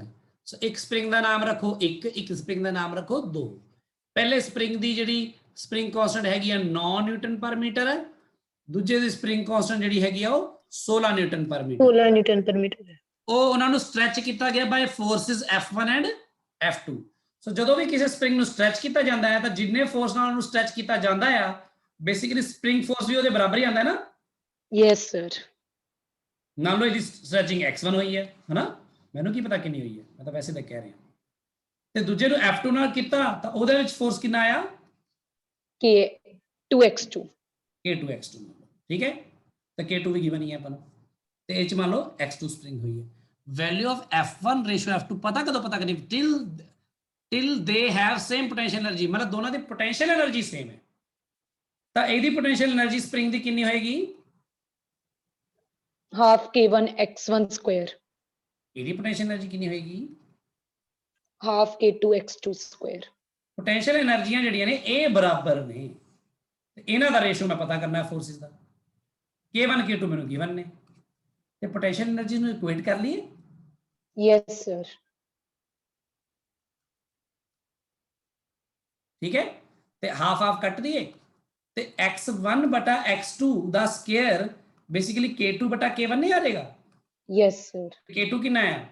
16 ਬਟਾ 9, ਤੇ x1 ਬਟਾ x2 ਦੀ ਵੈਲਿਊ ਦੇਖੀ ਜਾਏ ਤਾਂ ਪੋਜ਼ਿਟਿਵਲੀ ਲੈਣੀ ਹੈ, ਕਿੰਨੀ ਆਏਗੀ? 4/3। 3। ਠੀਕ ਹੈ, ਹੁਣ ਜੇ x1 ਬਟਾ x2 ਦੀ ਵੈਲਿਊ 4/3 ਆਏਗੀ ਤਾਂ ਤੁਸੀਂ ਫੋਰਸਿਸ ਦਾ ਪਤਾ ਕਰਨਾ ਹੈ ਰੇਸ਼ੋ, ਤੇ F1 ਬਟਾ F2 ਕੀ ਹੋਏਗਾ ਫਿਰ?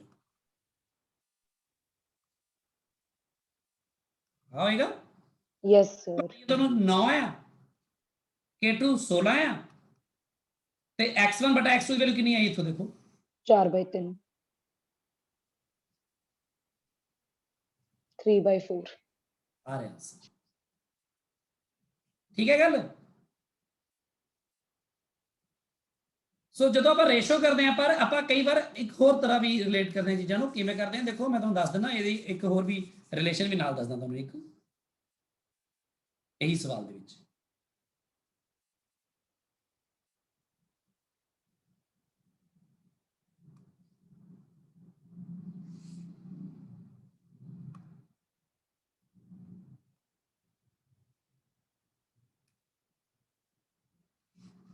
ਦੇਖੋ ਇਹਨਾਂ ਨੇ ਕੀ ਕੀਤਾ ਵਾ, ਇਹਨਾਂ ਨੇ ਐ ਸੋਲੂਸ਼ਨ ਜਿਹੜਾ ਦਿੱਤਾ ਹੈ ਨਾ, ਉਹ ਚ ਐ ਕੀਤਾ ਇਹਨਾਂ ਨੇ ਕਿ ਜਿਹੜਾ ਫੋਰਸ F1 ਹੋਏਗਾ ਉਹ K1X1 ਹੋਏਗਾ, ਜਿਹੜਾ ਫੋਰਸ F2 ਹੋਏਗਾ ਉਹ K2X2 ਹੋਏਗਾ। ਤਾਂ ਪੋਟੈਂਸ਼ੀਅਲ એનર્ਜੀ ਜਿਹੜੀ ਹੈਗੀ U1, ਉਹਨੂੰ ਬੇਸਿਕਲੀ ਇਹਨਾਂ ਨੇ ਲਿਆ ਵਾ, ਕਿਉਂਕਿ ਉਹ ਹੁੰਦੀ ਹੈ ਹਾਫ K1X1 ਸਕੁਅਰ। ਤਾਂ ਉਹਨਾਂ ਨੇ ਕੀ ਕੀਤਾ, ਇਹਨੂੰ K1 ਨਾਲ ਮਲਟੀਪਲਾਈ ਕੀਤਾ ਤੇ K1 ਨਾਲ ਡਿਵਾਈਡ ਕੀਤਾ, ਤਾਂ ਇਹ ਆ ਜਾਊਗਾ। ਤਾਂ ਇਹਨਾਂ ਨੇ ਉੱਪਰ K1X1 ਨੂੰ ਕੀ ਕਹਿਤਾ? F1 ਦਾ ਸਕੁਅਰ ਬਟਾ 2 ਟਾਈਮਸ K1, ਆ ਬਣਾ ਲਈ ਇਕੁਏਸ਼ਨ। ਸਿਮਿਲਰਲੀ U2 ਜਿਹੜੀ ਬਣਾਈ ਇਹਨਾਂ ਨੇ, ਉਹ ਬਣਾ ਲਈ ਇਹਨਾਂ ਨੇ F2 ਸਕੁਅਰ ਬਟਾ 2K2, ਆ ਬਣਾ ਲਈ ਇਹਨਾਂ ਨੇ। ਤੇ ਆ ਜਿਹੜੀ એનર્ਜੀਜ਼ ਨੇ, ਕਿਉਂਕਿ ਇਹ ਬਰਾਬਰ ਨੇ, ਤਾਂ ਉਹਨਾਂ ਨੇ ਕਿਹਾ ਬਰਾਬਰ ਕਰ ਦੋ। ਤਾਂ F1 ਸਕੁਅਰ ਆ ਬਰਾਬਰ ਹੋ ਗਈ। ਤਾਂ ਇਸ ਹਿਸਾਬ ਨਾਲ ਜਿਹੜਾ F1 ਬਟਾ F2 ਜਾਂ ਸਕੁਅਰ ਕਰ ਲਓ, ਉਹ ਆਏਗਾ 2K1/2K2, ਉਹ K1/K2 ਆ ਜਾਏਗਾ। ਉਹ ਕਰਕੇ ਫਿਰ ਬਾਅਦ ਚ रूट ਲੈ ਲਓ, ਉਧਰ ਪਾਸੇ ਆंसर ਆ ਜਾਏਗਾ भाई। K1 9 ਆ, 16 ਹੈ, 3/4 ਆ ਜਾਏਗਾ रूट ਲਓਗੇ ਜਦੋਂ, क्योंकि F1 बटा F2 पता करना ना ਤੁਸੀਂ। ਸੋ ਇਸ ਤਰ੍ਹਾਂ ਵੀ ਯੂਜ਼ ਕਰ ਲੈਣੇ, ਯਾਨੀ ਕਿ ਪੋਟੈਂਸ਼ੀਅਲ એનર્ਜੀ ਆਫ ਦਾ ਸਪ੍ਰਿੰਗ ਤੇ ਸਪ੍ਰਿੰਗ ਫੋਰਸ ਦਾ ਆਪਸ ਵਿੱਚ ਰਿਲੇਸ਼ਨ ਹੈ। ਤੁਹਾਡੇ ਕੋਲ ਦੋ ਰਿਲੇਸ਼ਨ ਤਾਂ ਹੈਗੇ ਹੀ ਨੇ, ਇੱਕ ਤਾਂ ਸਪ੍ਰਿੰਗ ਫੋਰਸ ਦਾ ਤੇ ਪੋਟੈਂਸ਼ੀਅਲ એનર્ਜੀ ਦਾ ਆਫ ਦਾ ਸਪ੍ਰਿੰਗ ਦਾ। ਤੇ ਇਹਨਾਂ 'ਚ ਕੀ ਰਿਲੇਸ਼ਨ ਹੈ? ਫਿਰ ਦੇਖੋ ਇਹਨੂੰ ਕਿਸ ਕੇ ਕਰੋਗੇ ਤਾਂ ਬੇਸਿਕਲੀ f² ਬਟਾ 2k ਆ ਜਾਂਦਾ ਆ ਪੋਟੈਂਸ਼ੀਅਲ એનર્ਜੀ ਦਾ ਰਿਲੇਸ਼ਨ। ਆਹ ਰਿਲੇਸ਼ਨ ਨੂੰ ਯੂਜ਼ ਕੀਤਾ ਗਿਆ। ਠੀਕ ਹੈ ਜੀ ਗੱਲ? Yes sir. ਇਸੇ ਤਰ੍ਹਾਂ ਹੀ ਕਿਸੇ ਬਾਡੀ ਦੇ ਮੋਮੈਂਟਮ ਤੇ એનર્ਜੀ 'ਚ ਜਦੋਂ ਆਪਾਂ ਡਿਸਕਸ਼ਨ ਕਰਦੇ ਹਾਂ ਕਿਨੈਟਿਕ એનર્ਜੀ 'ਚ, ਤਾਂ ਦੇਖੋ ਜਿਹੜੀ ਬਾਡੀ ਦੀ ਕਿਨੈਟਿਕ એનર્ਜੀ ਹੁੰਦੀ ਹੈ ਉਹ ਕਿਹਦੇ ਬਰਾਬਰ ਹੁੰਦੀ ਆ? Half mv²। ਕਿਨੈਟਿਕ એનર્ਜੀ ਨੂੰ k ਕਹਿ ਦਈਏ ਆਪਾਂ। ਮੋਮੈਂਟਮ ਕੀ ਹੁੰਦਾ ਆ? mv। ਤਾਂ ਆਪਾਂ ਕੀ ਕਰਦੇ ਆ ਇਹਨਾਂ 'ਚ ਰਿਲੇਸ਼ਨ ਕੀ ਹੁੰਦਾ? k ਨੂੰ ਆਪਾਂ ਲਿਖ ਦਿੰਦੇ ਆ m ਨਾਲ ਗੁਣਾ ਕਰ ਦਿੰਦੇ ਆ, m ਨਾਲ ਬਟਾ p² ਬਟਾ 2m ਆ ਜਾਂਦਾ। So that is the relation between the kinetic energy and momentum of the body. ਕਈ ਵਾਰ ਤੁਹਾਨੂੰ ਮੋਮੈਂਟਮ ਮੰਨ ਲਓ ਕਾਂਸਟੈਂਟ ਗਿਵਨ ਹੋਣੀ ਹੈ, ਮੋਮੈਂਟਮ ਦਾ ਰੇਸ਼ੋ ਪਤਾ ਕਰਨ ਨੂੰ ਕਿਹਾ ਕਿਨੈਟਿਕ એનર્ਜੀ ਦਾ ਰੇਸ਼ੋ ਗਿਵਨ ਹੈ, ਮਾਸ ਵੀ ਗਿਵਨ ਹੋਣ, ਫਿਰ ਇਹਨੂੰ ਡਾਇਰੈਕਟ ਯੂਜ਼ ਕਰ ਸਕਦੇ ਹਾਂ। ਫਿਰ ਸਮਝ ਲੱਗੀ ਗੱਲ? Yes sir. ਇਹਨੂੰ ਲਿਖ ਲਿਓ ਸਾਰਿਆਂ ਨੇ ਚੰਗੀ ਤਰ੍ਹਾਂ।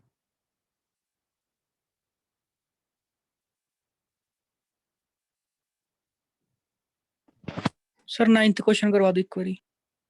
ਕਿਹਦਾ? ਇਹਦਾ ਹੀ? ਹਾਂਜੀ ਸਰ। ਇੱਕ ਮਿੰਟ ਸਰ ਇਹ ਦਈਏ ਸਾਨੂੰ। ਹਾਂ ਇਹ ਕਰਨਾ ਵੀ ਤੁਸੀਂ, ਇਹ ਚੰਗਾ ਹੈ, ਬੜਾ ਧੰਨਵਾਦ ਵੀ ਤੇਰਾ, ਤੂੰ ਯਾਦ ਕਰਾਤਾ ਹੈ, ਕਿਉਂਕਿ ਇਹਦੇ ਨਾਲ ਦੀ ਰਿਲੇਟਡ ਗੱਲਾਂ ਵੀ ਦੱਸਣੀਆਂ ਨੇ ਤੁਹਾਨੂੰ। ਮੈਂ ਸਾਰੇ ਇਹਨੇ ਧਿਆਨ ਨਾਲ ਸੁਣਿਓ ਵੀ ਇਹਨੂੰ।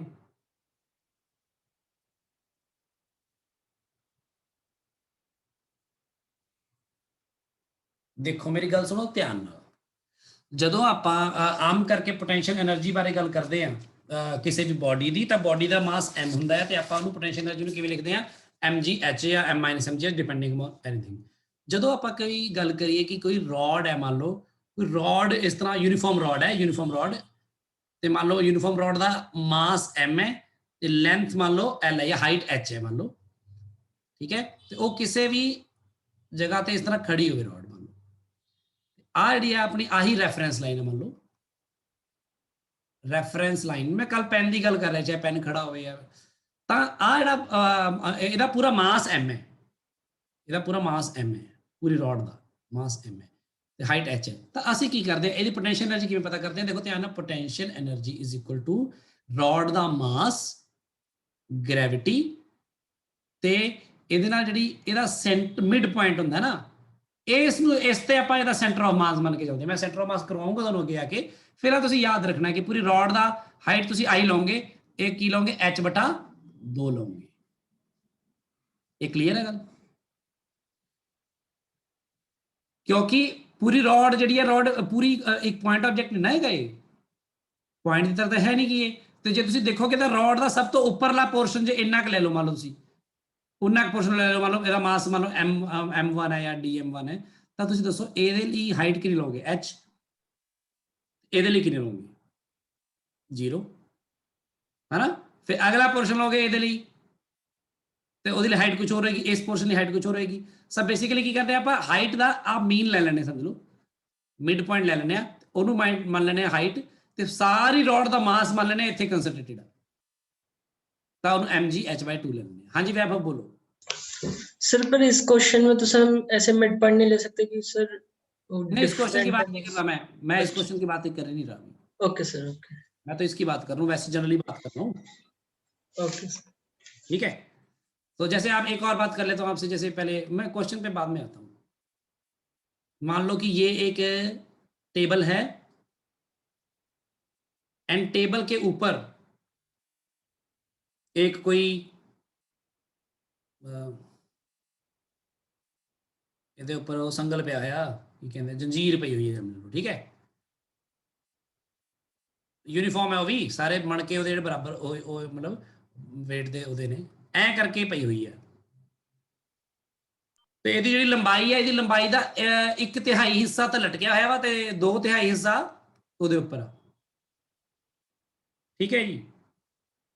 ਆ ਯੂਨੀਫਾਰਮ ਚੇਨ ਹੈ, ਤੇ ਯੂਨੀਫਾਰਮ ਚੇਨ ਦਾ ਜਿਹੜਾ ਟੋਟਲ ਮਾਸ ਹੈ, ਜਿਹੜਾ ਮਾਸ of chain, Puri mass the mass of chain given ਹੈ ਆਪਾਂ ਨੂੰ, ਉਹ ਕਿੰਨੀ ਹੈ? m ਹੈ, ਤੇ ਟੋਟਲ ਲੈਂਥ ਜਿਹੜੀ ਹੈ ਉਹ ਵੀ ਗਿਵਨ ਹੈ l ਹੈ। ਤੇ ਹੁਣ ਉਹ ਕਹਿ ਰਹੇ ਨੇ ਤੁਸੀਂ ਪਤਾ ਕਰੋ ਵਿੱਚ ਪੋਟੈਂਸ਼ੀਅਲ એનર્ਜੀ ਕਿੰਨੀ ਹੈ ਇਸ ਸਿਸਟਮ 'ਚ। ਤਾਂ ਆਪਾਂ ਕੀ ਕਰਦੇ? ਰੈਫਰੈਂਸ ਲਾਈਨ ਮੰਨ ਲਈ ਕਿਸੇ ਨੂੰ, ਰੈਫਰੈਂਸ ਲਾਈਨ n ਹੀ ਮੰਨ ਲਓ, ਸਭ ਤੋਂ ਬੈਟਰ ਹੈ ਨਾ। ਹੁਣ ਤੁਸੀਂ ਦੇਖੋ ਆ ਜਿਹੜੀ L ਬਟਾ 3 ਨੀਚੇ ਲਟਕੀ ਹੋਈ ਹੈ, ਇਹਦਾ ਇਹਦਾ ਜਿਹੜਾ ਮਾਸ, ਸੈਂਟਰ ਆਫ ਮਾਸ ਕਿੱਥੇ ਲਓਗੇ ਤੁਸੀਂ? ਇੱਥੇ ਲਓਗੇ ਨਾ? L/6 पर। हाँ, L बटा 6 हो जाएगा ना। Yes sir. ठीक है, ਤੇ ਇਹਦਾ ਜਿਹੜਾ ਮਾਸ ਹੋਏਗਾ ਇਹ ਇੰਨੇ ਪੋਰਸ਼ਨ ਦਾ ਮਾਸ ਲਓਗੇ, ਨਾ ਕਿ ਪੂਰੀ ਜੰਜੀਰ ਦਾ। ਸੋ ਅਗਰ L ਲੈਂਥ ਦਾ ਮਾਸ ਹੈ m, ਇੱਕ ਲੈਂਥ ਦਾ ਮਾਸ ਹੋਏਗਾ m ਬਟਾ l, ਮਾਸ ਪਰ ਯੂਨਿਟ ਲੈਂਥ, ਤੇ L ਬਟਾ 6 ਲੈਂਥ ਦਾ ਮਾਸ ਕਿੰਨਾ ਹੋਏਗਾ? L ਬਟਾ 3 ਸੌਰੀ, ਪੂਰੀ ਇਹਦਾ ਪੂਰਾ ਲੈਣਾ ਨਾ, ਕਿੰਨਾ ਹੈ? m/3 m बटा 3, तो उसका मास आएगा m बटा 3, g की जगह तो g ही आएगा, ते वो आएगी l बटा 6, ते नेगेटिव साइन आएगा इतनी। जे मैं वैसे इस सिचुएशन की गल कर रहा, मैं कोई क्वेश्चन नहीं है, क्वेश्चन तो वाली चीज़ें होर होणगियां, जस्ट मैं तुहानूं दस रही सी। ठीक है गल वैभव? सर हाँ जी सर, आप L.6 क्यों लेता हाइट? आपां मिड पॉइंट ले लेने ना ਉਹਦਾ। सर क्यों लेता सर, मतलब इतना क्यों? क्योंकि ਉਹਦਾ ਸੈਂਟਰ ਆਫ ਮਾਸ, ਯਾਨੀ ਇਹ ਜਿਹੜਾ ਪੂਰਾ ਮਾਸ ਕਨਸੈਂਟਰੇਟਡ ਆਪਾਂ ਮੰਨ ਸਕਦੇ ਹਾਂ ਇੱਥੇ ਹੈ, ਇਹਨੂੰ ਸੈਂਟਰ ਆਫ ਮਾਸ ਬੋਲਦੇ। ਸੈਂਟਰ ਆਫ ਮਾਸ ਮੈਂ ਤੁਹਾਨੂੰ ਬਹੁਤ ਚੰਗੀ ਤਰ੍ਹਾਂ ਕਰਵਾਉਣਾ ਪਰ ਅਗਲੀ ਯੂਨਿਟ 'ਚ। ਫਿਲਹਾਲ ਤੁਹਾਨੂੰ ਮੈਂ ਇਹ ਦੱਸ ਰਿਹਾ ਕਿ ਕੋਈ ਰੋਡ ਹੈ, ਤੂੰ ਰੋਡ ਦਾ ਮਾਸ ਕਿੱਥੇ ਮੰਨੇਗਾ? ਮਤਲਬ ਕੋਈ ਪੂਰੀ ਰੋਡ ਉਹਦੇ ਸੈਂਟਰ ਤੇ ਮੰਨੇਗਾ, ਜੇ ਯੂਨੀਫਾਰਮ ਰੋਡ ਹੈ ਤਾਂ? ਹਾਂਜੀ, ਕਨਸੈਂਟਰੇਟਡ ਦਾ ਸੈਂਟਰ ਤੇ ਮੰਨੇਗਾ। ਸੈਂਟਰ ਆਫ ਗ੍ਰੈਵਿਟੀ ਵੀ ਪੜ੍ਹਨੀ ਹੈ ਹਲੇ ਆਪਾਂ, ਤੇ ਉਹ ਵੀ ਪੜ੍ਹਨਾ ਹੈ। ਇੱਧਰ ਵੀਡੀਓ ਦਿਖ ਰਿਹਾ ਸਾਰਿਆਂ ਨੂੰ? Yes sir. ਆ ਇੱਕ ਪੈਨ ਹੈ ਮੇਰੇ ਕੋਲ ਮੋਟਾ ਜਿਹਾ, ਇਧਰੋਂ ਮੋਟਾ ਆ ਵਾ ਇਹਦਾ, ਆ ਇਧਰ ਪਤਲਾ ਵਾ, ਹਨਾ? ਤੇ ਜੇ ਮੈਂ ਇਸ ਪੈਨ ਨੂੰ ਉਂਗਲ ਤੇ ਟਿਕਾਉਣ ਦੀ ਕੋਸ਼ਿਸ਼ ਕਰਾਂ ਤਾਂ ਇੱਥੇ ਟਿਕੇਗਾ ਨਹੀਂ। ਦੇਖੋ ਐ ਟਿਕੇਗਾ, ਛੱਡੂਗਾ ਤਾਂ ਨਹੀਂ ਟਿਕੇਗਾ। ਤੇ ਹੁਣ ਟਿਕ ਗਿਆ, ਦੇਖੋ ਟਿਕ ਗਿਆ ਨਾ? Yes sir. ਕਿਉਂਕਿ ਮੈਂ ਇਸ PAN the centre of gravity ਦੇ ਨੀਚੇ ਉਂਗਲ ਰੱਖੀ ਹੋਈ ਹੈ ਇਸ ਟਾਈਮ। ਮਤਲਬ ਇਹਦਾ ਪੂਰਾ ਦਾ ਪੂਰਾ weight ਪੈਨ ਦਾ ਹੈ ਤਾਂ ਇੱਧਰ ਨੂੰ ਵੀ ਇੱਧਰ ਨੂੰ, ਪਰ ਇਹਦਾ ਪੂਰਾ weight ਕਨਸੈਂਟਰੇਟ ਕਿੱਥੇ ਹੋ ਰਿਹਾ ਹੁਣ? ਇਸੇ ਪੁਆਇੰਟ ਤੇ। ਸੋ ਸੈਂਟਰ ਆਫ ਮਾਸ यूनिफॉर्म ਹੋਏਗਾ ਤਾਂ ਇਹ ਪੁਆਇੰਟ ਸੈਂਟਰ ਤੇ ਆਏਗਾ, ਪੱਕਾ ਹੈ ਨਾ ਇਹ? Yes sir. ਕੋਈ ਰੋਡ ਬਿਲਕੁਲ यूनिफॉर्म ਹੋਏਗੀ ਤਾਂ ਬਿਲਕੁਲ ਐਲਫਾ ਤੋਂ ਲੈਂਥ ਤੇ ਕਨਸੈਂਟਰੇਟ ਹੋਏਗੀ ਨਾ, ਸੈਂਟਰ ਆਫ ਗ੍ਰੈਵਿਟੀ, ਹੈ ਨਾ? ਆ ਦੇਖੋ ਹਿਲ ਵੀ ਨਹੀਂ ਰਿਹਾ, ਆ ਦੇਖੋ ਮੈਂ ਫੜਿਆ ਨਹੀਂ ਹੋਇਆ, ਮੈਂ ਗਿਰ ਸਕਦਾ ਨਹੀਂ ਤਾਂ। ਠੀਕ ਹੈ, इसलिए ਆਪਾਂ ਇਹ ਲੈ ਲੈਣੇ ਆ। ਬਾਕੀ ਇਹ ਤੇ ਮੈਂ ਚੰਗੀ ਤਰ੍ਹਾਂ ਗੱਲ ਕਰੂੰਗਾ ਤੁਹਾਡੇ ਨਾਲ, centre of gravity, centre of ਮਾਸ, ਤੇ ਬੜਾ ਇੰਟਰਸਟਿੰਗ ਚੀਜ਼ਾਂ ਹੋਣਗੀਆਂ। ਥੋੜਾ ਆ ਨਾਰਮਲ ਮਕੈਨਿਕਸ ਇੰਨੀ ਵਧੀਆ ਹੋ ਜਾਵੇ ਤੁਹਾਡੀ ਤਾਂ ਉਹ ਬਹੁਤ ਮਜ਼ਾ ਆਏਗਾ ਉਹ 'ਚ। ਫਿਲਹਾਲ ਆਪਾਂ ਗੱਲ ਕਰੀਏ ਇਹਦੀ, ਆ ਸਵਾਲ ਦੀ। ਦੇਖੋ ਰੋਪ ਹੈਗੀ ਹੈ ਲੈਂਥ L ਦੀ ਤੇ ਮਾਸ M ਦੀ, ਯਾਨੀ ਕਿ ਰੋਪ ਦਾ ਵੀ ਮਾਸ ਹੈ, ਇਹ ਗੱਲ ਯਾਦ ਰੱਖੋ। ਪਹਿਲੀ ਗੱਲ, ਰੋਪ ਦਾ ਵੀ ਮਾਸ ਹੈ M ਤੇ ਲੈਂਥ L। ਨੀਚੇ ਜੰਜੀਰ ਹੈ, ਜੰਜੀਰ ਵੀ ਲੈਂਥ L ਦੀ ਹੈ ਪਰ ਉਹਦਾ ਮਾਸ 2m ਹੈ। 2m ठीक है। वो कह रहे हैं what is the change in gravitational potential energy अगर तुसी सिस्टम ਨੂੰ ਪੁੱਠਾ ਟੰਗ ਦੋ। ਠੀਕ ਹੈ, ਹੁਣ ਸਭ ਤੋਂ ਪਹਿਲਾਂ ਇਸ ਪੁਆਇੰਟ ਤੇ ਤੁਸੀਂ ਇੱਥੇ ਜਿਵੇਂ ਟੰਗੀ ਹੋਈ ਹੈ ਐਵੇਂ ਮੰਨ ਲਓ ਕਿ ਇਹਦੇ ਵਿੱਚ ਇਹ ਇਸ ਪੁਆਇੰਟ ਨੂੰ ਰੈਫਰੈਂਸ ਪੁਆਇੰਟ ਮੰਨ ਲਓ ਇੱਥੇ। ਠੀਕ ਹੈ, ਤਾਂ ਇਹਦੀ ਪੋਟੈਂਸ਼ੀਅਲ એનર્ਜੀ ਸਿੱਧੀ ਸਿੱਧੀ ਲਿਖ ਸਕਦੇ ਆਪਾਂ ਰੈਫਰੈਂਸ ਪੁਆਇੰਟ ਦੇ ਨੀਚੇ। ਆ ਰੋਪ ਦੇ ਲਈ ਕਿੰਨੀ, ਆ ਪੁਆਇੰਟ ਲਾਓਗੇ ਨਾ ਰੋਪ ਦੇ ਲਈ ਤੁਸੀਂ? Yes sir, L/2। ਤੇ ਇਹਦੀ ਮਾਸ ਲਓਗੇ m ਪੂਰੀ ਦੀ ਪੂਰੀ, ਤੇ ਗ੍ਰੈਵਿਟੀ ਲਈ g ਤੇ -L/2 ਲਓਗੇ ਨਾ ਇੱਕ ਤਰ੍ਹਾਂ। Yes sir. ਜਾਂ ਫਿਰ ਤੁਸੀਂ L/2 ਹੀ ਲਓ, ਅੱਗੇ ਨੈਗੇਟਿਵ ਲਾਓ, ਸਿੱਧਾ ਹੀ ਗੱਲ ਆ, ਪਤਾ ਆਪਾਂ ਨੂੰ -mg L/2।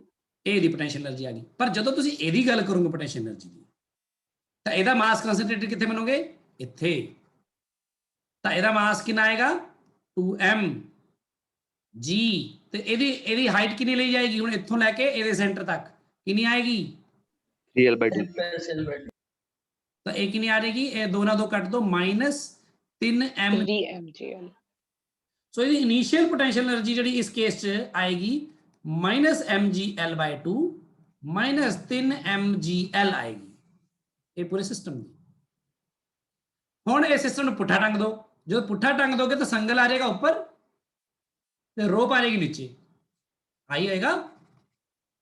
Yes sir. ਜਿਹੜਾ ਉਹਦਾ ਮਾਸ 2m ਹੈ ਤਾਂ ਇਹਦਾ ਇੱਥੇ ਲਈ ਜਾਏਗੀ potential energy, final potential energy, minus mass ਆਏਗਾ 2m g L/2। Yes sir. ਫਿਰ ਪਲੱਸ, ਫਿਰ ਮਾਈਨਸ, ਆ ਰੱਸੀ ਦੇ ਲਈ m ਆਏਗੀ ਇਹਦਾ ਮਾਸ g ਤੇ L/3 L/2, ਇਹ ਆ ਜਾਏਗਾ -mgl माइनस 3mgl बटा 2। ठीक है जी गल? Yes sir. बहुत सौखा सी। हुण चेंज पोटेंशियल एनर्जी की आएगी उन्होंने आ पूछा है जे पुट्ठा टंगिया था।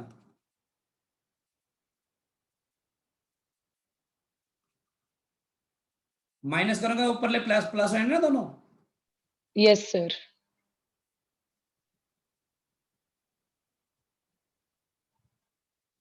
कितना बन गया? mgl 3mgl 2mgl बन गया एक था। तो इन्होंने करोगे तो माइनस mgl बटा 2 आऊगा कि नहीं? माइनस mgl आऊगा शायद। Sir minus mgl। कितना mgl आ गया? Yes sir. अरे ठीक है जी गल। यस हुण ऐ करो सारे जने। हाँ जी हाँ जी।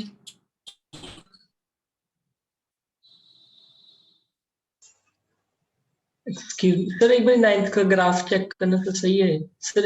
उसने कहा है कि sir x is equal to 0 8 का। Yes sir. ग्राफ में से बस देखो तो उसको क्या देखना है तुझे पोटेंशियल एनर्जी देखनी है। पोटेंशियल एनर्जी 2 पे कितनी है? सर 2 पे उन्होंने कहा कि रेस्ट पे था सर ऑब्जेक्ट, तो सर पोटेंशियल एनर्जी सर। हाँ तो रेस्ट पे पोटेंशियल एनर्जी हो सकती है, पोटेंशियली तो हो सकती है, बल्कि किनेटिक नहीं होगी। नो सर वहां पे फिर डिक्रीज भी हो रही ना। नहीं डिक्रीज डिक्रीज भी वाली बात की बात है। कोई ऑब्जेक्ट किसी भी पॉइंट पर यहाँ पर है h हाइट पर, तो उसकी पोटेंशियल एनर्जी mgs लेता है ना। तेरे को क्या लेना, चल रही है या नहीं चल रही है? ओके रखा है तूने। ठीक है सर।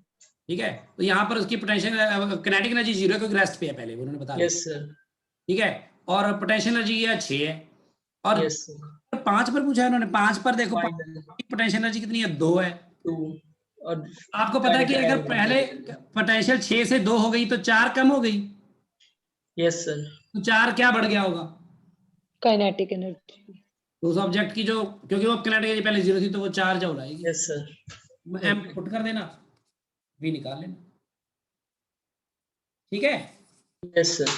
चलो अब सब लोग ये वाली पूरी वर्कशीट आज ही सॉल्व करनी है सारे ने, इनू कल ते नहीं पाना, आज ही सॉल्व कर लेनी। सॉल्यूशंस मैं हुणी वैसे ही भेज रहा ਤੁਹਾਨੂੰ जे विच वैसे तो कुछ ਦਿੱਤੇ भी होने कुछ नहीं भी ਦਿੱਤੇ, मैं भेज रहा ਸਾਰਿਆਂ ਦੇ ਤਾਂ ਕਿ ਤੁਸੀਂ ਟੈਲੀ ਕਰ ਸਕੋ।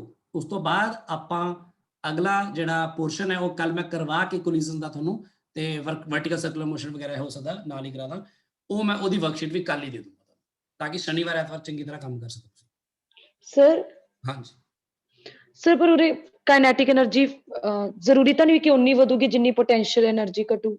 उरे तो फोर्स लगा रहे हैं, ਵੈਸੇ ਨਾ ਇੱਥੇ अदर फोर्स भी तो लग रही है। ਫੋਰਸ ਜਿਹੜਾ ਹੈ ਨਾ, ਇਹ ਫੋਰਸ ਇਹਨਾਂ ਨੂੰ ਕੰਜ਼ਰਵੇਟਿਵ ਫੋਰਸ ਦੱਸਣਾ ਚਾਹੀਦਾ ਸੀ, ਕੰਜ਼ਰਵੇਟਿਵ ਦੱਸਣਾ ਚਾਹੀਦਾ ਤਾਂ ਇਹਨੇ ਤਾਂ ਆਪਣੀ ਬਿਲਕੁਲ ਸਹੀ ਗੱਲ ਹੈ ਤੇ here it should be conservative force. ਨਹੀਂ ਤਾਂ ਫਿਰ ਆਪਾਂ ਕਿਵੇਂ ਕਵਾਂਗੇ ਕਿ ਵੀ એનર્ਜੀ ਕੰਜ਼ਰਵਡ ਹੈ? એનર્ਜੀ ਕੰਜ਼ਰਵਡ ਨਹੀਂ ਰਹਿੰਦੀ। Energy yes sir. ਇੱਕ ਕੰਜ਼ਰਵੇਟਿਵ ਫੋਰਸ ਹੋਵੇ, ਇੱਥੇ ਕੰਜ਼ਰਵੇਟਿਵ ਆਣਾ ਚਾਹੀਦਾ। ਮੈਂ ਅੱਜ ਦਲਜੀਤ ਸਰ ਨੂੰ ਆ ਕੁਐਸਚਨ ਭੇਜ ਕੇ ਨਾ ਉਹਨਾਂ ਨੂੰ ਪੁੱਛਦਾ ਕਿ ਇੱਥੇ ਕੰਜ਼ਰਵੇਟਿਵ, ਕਈ ਵਾਰ ਨਾ ਐਵੇਂ ਹੁੰਦਾ ਕਿ ਮਿਸਟੇਕ ਇਦਾਂ ਦੀ ਵੀ ਹੋ ਸਕਦੀ ਹੈ ਕੋਈ, ਜਾਂ ਆਪਣੇ ਸਮਝਣ ਚ ਕੋਈ ਮਿਸਟੇਕ ਹੋ ਸਕਦੀ ਹੈ, ਦੱਸ ਦੇਣਗੇ। ਠੀਕ ਹੈ सर एक work done bye non conservative force potential energy change हो सकता है कि सिर्फ कंजर्वेटिव ही हो सकता है? ਜਿੰਨਾ ਵੀ work done by conservative force ਹੋਏਗਾ ਉਹੀ ਚੇਂਜ ਹੋਏਗਾ पोटेंशियल एनर्जी ਚ। नॉन पोटेंशियल चेंज हो ही नहीं सकता। Okay sir.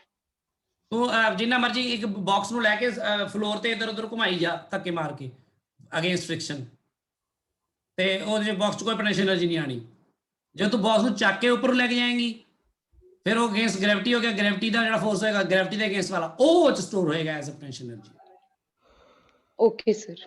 ठीक है यस सर। चलो ठीक है, फिर कल करते हैं बाकी का। Thank you sir.